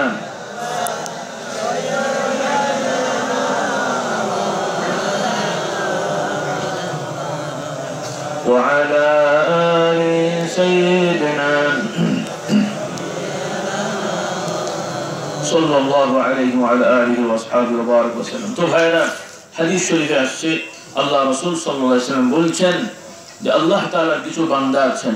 আল্লাহ নবী বলছেন, আল্লাহ রাব্বুল আলামিন বলছেন, আমি বান্দাদের প্রতি বিভিন্ন বিধান দিয়েছি, হুকুম দিয়েছি। আমার বান্দাদের প্রতি যে সকল বিধান দিয়েছি, ফরজ, ওয়াজিব ইত্যাদি, বান্দারা যখন সকল বিধান আমল করে, পালন করে, আমি তখন বান্দাদের প্রতি রাজি হয়ে যাই। সকলে বলুন সুবহানাল্লাহ। অর্থাৎ কোন ব্যক্তি যদি শুধু হারাম কাজ বিরত থাকে এবং ফরজ ওয়াজিবগুলো ঠিকমতো আদায় করে, নফল সুন্নত যদি ঠিকমতো নফল সুন্নত অত আদায় নাও করতে পারলেও ইনশাআল্লাহ তিনি জান্নাতি হবেন। সকলে বলুন সুবহানাল্লাহ। তবে হ্যাঁ, জান্নাতেও বিভিন্ন স্তর আছে। আমরা যেমন দুনিয়ায় বিভিন্ন ভাবে পরীক্ষা দিই, পাশ করা হয়। কেউ পড়ে গেল নাকি? যারা দায়িত্বে আছেন খাবার তাড়াতাড়ি আনতে হবে যদি না হয়। যারা খাবারের দায়িত্বে আছেন একটু দ্রুত খাবারগুলো নিয়ে চলে আসেন ইনশাআল্লাহ। তো ভাইয়া যে কথা বলছিলেন, দুনিয়ার যেমন পাস আছে, যে একটা হলো স্বাভাবিকভাবে পাস করা, এরপরে দেখা যায় সেকেন্ড ক্লাস পাওয়া, ফার্স্ট ক্লাস পাওয়া, তারপরে এ প্লাস পাওয়া, কি বলে এরপরে গোল্ডেন, কি বলে গোল্ডেন এ পাওয়া বা GP5 নাকি বলে, যাই হোক ইত্যাদি। তাহলে যেই ছেলেটা বা যারা আমরা পারবো যে না একটু কষ্ট করে পড়লে আশা করা যায় আমি ফার্স্ট ক্লাস পাবো বা A+ পাবো, সে কি সাধারণত অবহেলা করে বলবে যে না কোনো রকম পাস করি? কেউ কি করবেন এরকম? আর যদি জানতে পারি যে হ্যাঁ আমার রেজাল্টটা যদি A+ হয় তাহলে চাকরিটা পেলে আমি 15,000 বেতন পাবো, কথার কথা, বা 20,000 পাবো। আর যদি সেকেন্ড ক্লাস বা হয় তাহলে যা চাকরি হবে তাতে 10-12,000 টাকা হবে। তাহলে আমার সুযোগ থাকলে কোনটার পেছনে মেহনত হবে বলেন? কোন রকম পাস না A+? হ্যাঁ, তো ওই রকম জান্নাতে সকল ইমানদাররা ইনশাআল্লাহ যাবে। কবিরা গুনাহ যারা করে তারাও ঈমান নিয়ে গেলে জান্নাতে যাবে, তবে গুনাহের জন্য শাস্তি পাবে। তো কেউ কি আমরা চাই যে শাস্তি পাই? অল্প দিনের জন্য জাহান্নামে পড়বো, কেউ রাজি আছেন? অল্প দিন, বেশি দিন না, কেউ রাজি আছে নাকি? তাহলে ইমানদার কবিরা গুনাহ করলেও জাহান্নামে যেতে হবে। কাফের মুশরিকরা চিরস্থায়ী জাহান্নামে যাবে, ওখান থেকে বের হবে না। কিন্তু ইমানদার কবিরা গুনাহ করলে জাহান্নামে গেলেও ইনশাআল্লাহ সর্বশেষ জান্নাতি হবে ইনশাআল্লাহ। তবে আমরা কেউই এরকম আশা করব না যে আমরা জাহান্নামে যাব তারপর আবার জান্নাতে যাব। বরং আমাদের চেষ্টা এবং আশা থাকবে যেন আমরা জাহান্নামে না যাই, সোজাসুজি জান্নাতে যেতে পারি। সকলে বলে আল্লাহুম্মা আমিন। এবং জান্নাতেও সাধারণ জান্নাত নয়, যেন আল্লাহ রাব্বুল আলামিন আমাদেরকে উঁচু স্তরে জান্নাত দান করেন। সকলে বলেন আল্লাহুম্মা আমিন। হযরত আসিয়া রাদিয়াল্লাহু তাআলা আনহা, ফিরআউনের স্ত্রী, তিনি একজন মহিলা হয়ে কেমন ইমানদার হয়েছিলেন কোরআনে আল্লাহ তাআলা জানাচ্ছেন। তিনি আল্লাহ দরবারে শুধু জান্নাত চাননি, শুধু আল্লাহ দরবারে ফিরআউনের নির্যাতন থেকে, জুলুম থেকে বাঁচতে চাননি, বরং আল্লাহ দরবারে এভাবে কেঁদে কেঁদে বলছেন যে রব্বি قالت رب ابن لي عندك بيتا في الجنة ونجني من فرعون وعمله ونجني من القوم الظالمين। আসিয়া বলছেন, আল্লাহ দরবারে দোয়া করে বলছেন যে আল্লাহ, আমাকে ফিরআউন নির্যাতন করছে, তবে আপনি আমার জন্য দয়া করে আপনার জান্নাতে আপনার কাছাকাছি একটা ঘর বানিয়ে দেন যেখানে আমি থাকবো। সকলে বলুন সুবহানাল্লাহ। এভাবে যাচ্ছেন, قالت رب ابن لي عندك بيتا في الجنة। শুধু জান্নাতে আল্লাহ একটা ঘর বানিয়ে দেন সেটা তো হবে না। আল্লাহ আমার জন্য জান্নাতে ঘর বানাবেন যেই ঘরটা আপনার কাছাকাছি হবে। সুবহানাল্লাহ। যেই ঘরটা আপনার কাছাকাছি হবে এইরকম একটা ঘর আমাকে বানিয়ে দেন। একজন মহিলা, তিনি নবী না, একজন ইমানদার। কেমন ইমান ছিল দেখেন, কেমন জুলুম অবিচারের পরেও তিনি ইমানকে ধরে রেখেছেন। তো আল্লাহ রাব্বুল আলামিন কোরআন পাকে এভাবে বিভিন্ন ভালো ভালো মানুষদের কথা আমাদেরকে জানাচ্ছেন এবং আমাদের ঈমান মজবুত করার জন্য সেই ব্যবস্থা করে দিয়েছেন। এজন্য অনুরোধ থাকবে আমার ভাইরা, মাশাআল্লাহ এখানে বহু ছেলেরা আছো, তোমরা স্কুল কলেজ ইউনিভার্সিটির ছাত্র, অনেক মেয়েরা শুনছো, তারাও স্কুল কলেজ ইউনিভার্সিটির ছাত্রী আছো। সকলের প্রতি আহ্বান থাকবে, প্রত্যেক ছাত্ররা ছাত্রীরা অবশ্যই একটা করে কোরআন শরীফের অনুবাদ তাফসীর তোমরা কেনার চেষ্টা করবে বা বাবা মাকে বলবে কিনে দিতে। যারা অভিভাবক আছেন ছেলে মেয়েদের জন্য, যারা মোটামুটি ভাবে 12-14 ক্লাস 16 ক্লাস পড়ছে উপরে, এসএসসি এইচএসসি বা কলেজ ইউনিভার্সিটিতে যাদের ছেলে মেয়েরা পড়ছে, প্রত্যেকের জন্য আপনারাই উদ্যোগ নিয়ে তাদের জন্য একটা করে অনুবাদ, কোরআন শরীফের তাফসীর সহ অনুবাদ কিনে দেওয়ার চেষ্টা করবেন। পারবেন ইনশাআল্লাহ? পারবেন ইনশাআল্লাহ? শুধু একজন বলে, বাকিরা চেষ্টাও করবে না। আপনাদের ছেলে ছেলে নেই নাকি? পড়ে না নাকি?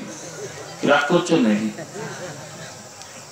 দুনিয়ার বিদ্যা শেখার জন্য হাজার হাজার লক্ষ টাকা ব্যয় করে খরচ করেন, বই কিনে দেন, কিন্তু এই বিদ্যা শিখে জান্নাতে যেতে পারবে তার নিশ্চয়তা আছে? নিশ্চয়তা আছে? আল্লাহ হেদায়েত করুন। দুনিয়ার বিদ্যা শেখান, আমরা মানা করছি না, তবে সবার আগে ঈমান যেন, আমল যেন ছেলের মধ্যে মেয়ের মধ্যে আসে, সেই দিকে লক্ষ্য রেখে কোরআন শরীফ সহি করে পড়া, মৌলিক মাসলা মাসাইল হালাল হারামের জ্ঞান যেন শিখতে পারে সেই ব্যবস্থা করা প্রত্যেক অভিভাবকের উপরে ফরজ। প্রত্যেক অভিভাবকের উপরে তার সন্তানদেরকে, আপনারা কথা বলেন না, যারা খাবার দিচ্ছেন দিতে থাকেন, আস্তে আস্তে দেন, কথা বলবেন না। হ্যাঁ, লাইন হয়ে গেছে, আপনারা যাওয়া শুরু করেন, লাইন হয়ে যায়। আপনারা একটু মোটামুটি, আমি আগেও বলেছি আবারও বলছি, একটু সোজা সোজা হয়ে বসেন যেন লোক হাঁটতে পারে। বেশি লাইন করা তো যাবে না, আপনারা দিতে থাকেন, শুরু করে দেন বিসমিল্লাহ বলে। খাবার নিয়ে আসেন এবং বিসমিল্লাহ বলে শুরু করে দেন, দেওয়া হোক। আর আমি কথা বলি, আপনারা দিতে থাকেন। শোনেন, যারা স্বেচ্ছাসেবক আপনারাও কথা বলবেন না, চিল্লাচিল্লি করবেন না, আস্তে আস্তে খাবার নিয়ে এসে দিতে থাকেন, আস্তে আস্তে খাবার নিয়ে এসে দিতে থাকেন, আমি কথা বলি। হ্যাঁ, ফাঁকা হয়েছে, আপনার একটু ফাঁকা হন। সামনে জায়গা আছেন, সামনে যারা আছেন একটু আগে আসেন তো, অল্প একটু আগান তো। সামনের কাতারে যারা আছেন একটু আগান, আর যারা আপনারা একদম পেছনে যান। যারা একদম পেছনে আছেন একটু পেছনে বসেন, যারা একদম পেছনে আছেন 2-3 হাত পিছিয়ে যান। সবাই একটু একটু করে পেছান, সবাই অল্প অল্প করে একটু পিছিয়ে বসেন। প্রত্যেক কাতারের লোকেরা একটু একটু করে পিছিয়ে বসেন। মোটামুটি হয়ে গেছে, আপনারা শুরু করলেই হয় ভাইরা, আপনারা শুরু করলেই হয়। শুরু করেন, শুরু করেন। হ্যাঁ, শুরু করেন, শুরু করেন, আস্তে আস্তে কাপড় নিয়ে শুরু করেন। তো ভাইরা কথা বলবেন না, কথা বলবেন না, বসেন। হ্যাঁ, আপনারা একটু সোজা করে বসেন আর আপনারা শুরু করে দেন। অত বেশি সোজা দরকার হবে না, আপনারা যাওয়া শুরু করেন আস্তে আস্তে ইনশাআল্লাহ।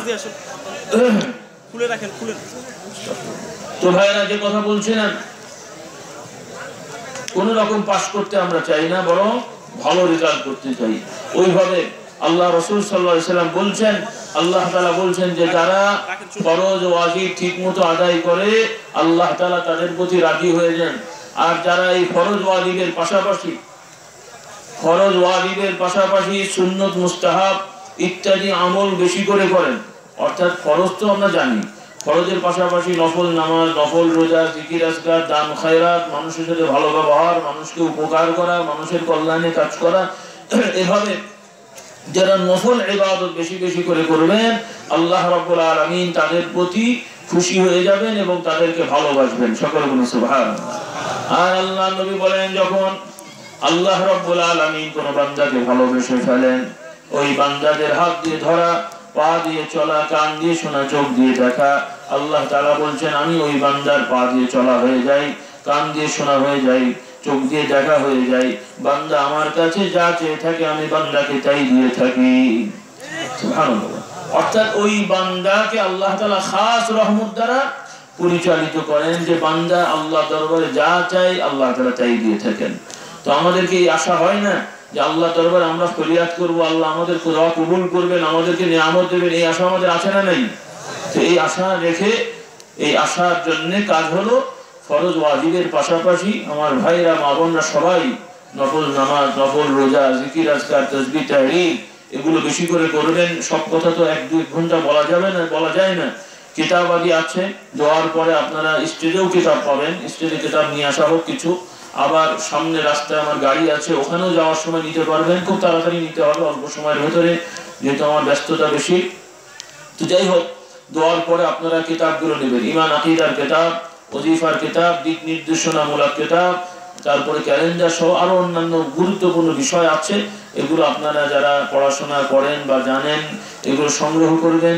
2-4টে বেশি নিয়ে অন্য ভাইদেরকে, আত্মীয় স্বজনকে হাদিয়া দেবেন।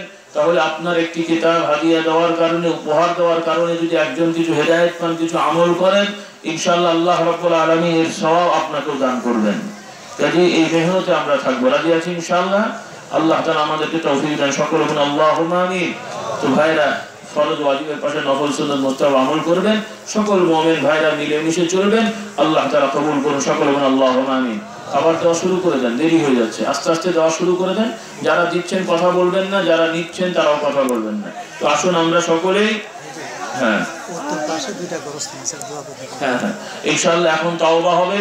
সকলে আমরা গুনাহগার, আমি মুসাফির হালতে আছি, যদিও পাকশি কাছে, কিন্তু আমি পাকশি থেকে আসিনি, আমি অন্য এলাকায় ছিলাম, সেখান থেকে আমি এখন এসেছি, মুসাফির হালতে আছি। আপনাদেরকে সাথে নিয়ে দোয়া করবো ইনশাআল্লাহ। পাকশি মাহফিলে দাওয়াত থাকলো। আর আপনারা জেনেছেন অনেকেই বা না জানেন না, আপনার পাকশি যেমন আমাদের একটি দরবার আছে, এখানে বাংলাদেশের রাজধানী ঢাকা সেই ঢাকাতেও আমাদের দরবার আছে, খান মাদ্রাসা আছে, মসজিদ আছে। হ্যাঁ, আপনারা শুরু করে দেন, অত সোজা করা যাবে না, নিতে থাকেন। হ্যাঁ, ঠিক আছে। তো ঢাকা দারুস সালাম আমাদের দরবার আছে, মারকাজ ইরশাদ ইসলাম ঢাকা দারুস সালাম। সেখানে প্রতি বছর ডিসেম্বর মাসের শেষ মঙ্গল বুধ বৃহস্পতিবার বাৎসরিক ওয়াজ মাহফিল হয় এবং জুমার দিন জুমার সময় দেওয়া হয়। সেই মোতাবেক একটু খেয়াল করেন, কথা বলবেন না। এই যারা খাবার দিচ্ছেন কথা বলবেন না, যারা খাবার নিচ্ছেন কথা বলবেন না, চুপচাপ থাকেন, কথা বলেন না রে বাবা, আস্তে আস্তে দেন। হ্যাঁ, যে কথা বলছিলাম সেই মোতাবেক এবছর ঢাকা দারুস সালামের মাহফিল হলো ডিসেম্বর মাসের 29, 30, 31 এবং জানুয়ারির 1 তারিখে জুমার সময় দোয়া 16 সালে, আর এই 15 সালের ডিসেম্বরের 29, 30, 31 তারিখগুলো মনে রাখবেন, নিজেরাও যাবেন, জানার চেষ্টা করবেন। অনেকে ঢাকায় গিয়ে থাকেন, আত্মীয় স্বজন আছে, ফোন করে পাঠাবেন, দোয়া শরীফ হবে, আল্লাহ তাআলা বরকত দেন। সকলে বলুন আল্লাহুম্মা আমিন। তো ভাইরা, এখন তওবা হবে, দোয়া হবে। তার আগে একটা প্রশ্ন এসেছে, প্রশ্নটা আমি বলছি। একজন প্রশ্ন করেছেন যে স্বামী স্ত্রী সন্তান নিয়ে একসাথে জামাত করে নামাজ পড়া যাবে কিনা। প্রথমত কথা খেয়াল করেন, পুরুষদের জন্য মসজিদে ফরজ নামাজ জামাতে আদায় করা জরুরি। পুরুষদের জন্য ফরজ নামাজ মসজিদে জামাতের সহিত আদায় করা জরুরি। যদি মসজিদ অনেক দূরে হয়, ঠিক মতো জামাতে যাওয়ার সুযোগ না থাকে, বা মসজিদে জামাতে যাওয়ার ইচ্ছা ছিল, নামাজ হয়ে গেছে, এই কারণে তিনি যদি বাড়িতে নামাজ পড়েন এবং জামাত করেন, যে বাড়িতে অন্য লোক নেই, তার স্ত্রী আছে, ছেলে মেয়ে আছে, তাদের সাথে জামাত করেন, তাহলেও ছেলে মেয়েদের নিয়ে জামাত করার নিয়ম আছে, এটাও ভালো কাজ। তাহলে পুরুষ যিনি হবেন তিনি সামনে দাঁড়াবেন, তারপরে যদি ছেলে থাকে তাহলে তার পেছনে ছেলে দাঁড়াবেন, তার স্ত্রী দাঁড়াবেন পেছনে, স্ত্রী মেয়েরা দাঁড়াবেন পেছনে, পাশাপাশি দাঁড়াতে পারবেন না। যেমন 2 জন 3 জন পুরুষ অনেক সময় পাশাপাশি দাঁড়িয়ে নামাজ পড়া যায় না, যে একজন সামনে আর 2 জন 2 পাশে একটু পিছন হয়ে। কিন্তু যদি স্ত্রী বা মেয়েদের সাথে নামাজ পড়তে, নিজের মেয়ে, অন্য মেয়ে না, নিজের মেয়ে স্ত্রী যদি জামাতে নামাজ পড়েন, তাহলে পুরুষ সামনে দাঁড়াবেন, ওনারা পেছনে দাঁড়াবেন, নামাজ হবে, জামাত হবে, সব বেশি হবে, একা পড়ার থেকে সব বেশি হবে। ঘরে ফরজ নামাজ একা পড়ার থেকে স্ত্রী মেয়ে ছেলেদেরকে নিয়ে জামাত করলে সওয়াব বেশি হবে। এটা হলো যদি মসজিদের জামাতে যাওয়া না যায় বা জামাত ছুটে যায়। কিন্তু মসজিদে জামাত হচ্ছে জানছি কাছে মসজিদ, না যে এটা করছি, এটা ঠিক হবে না। কথা বুঝতে পারলেন? আল্লাহ আমাদের বোঝার তৌফিক দান করুন।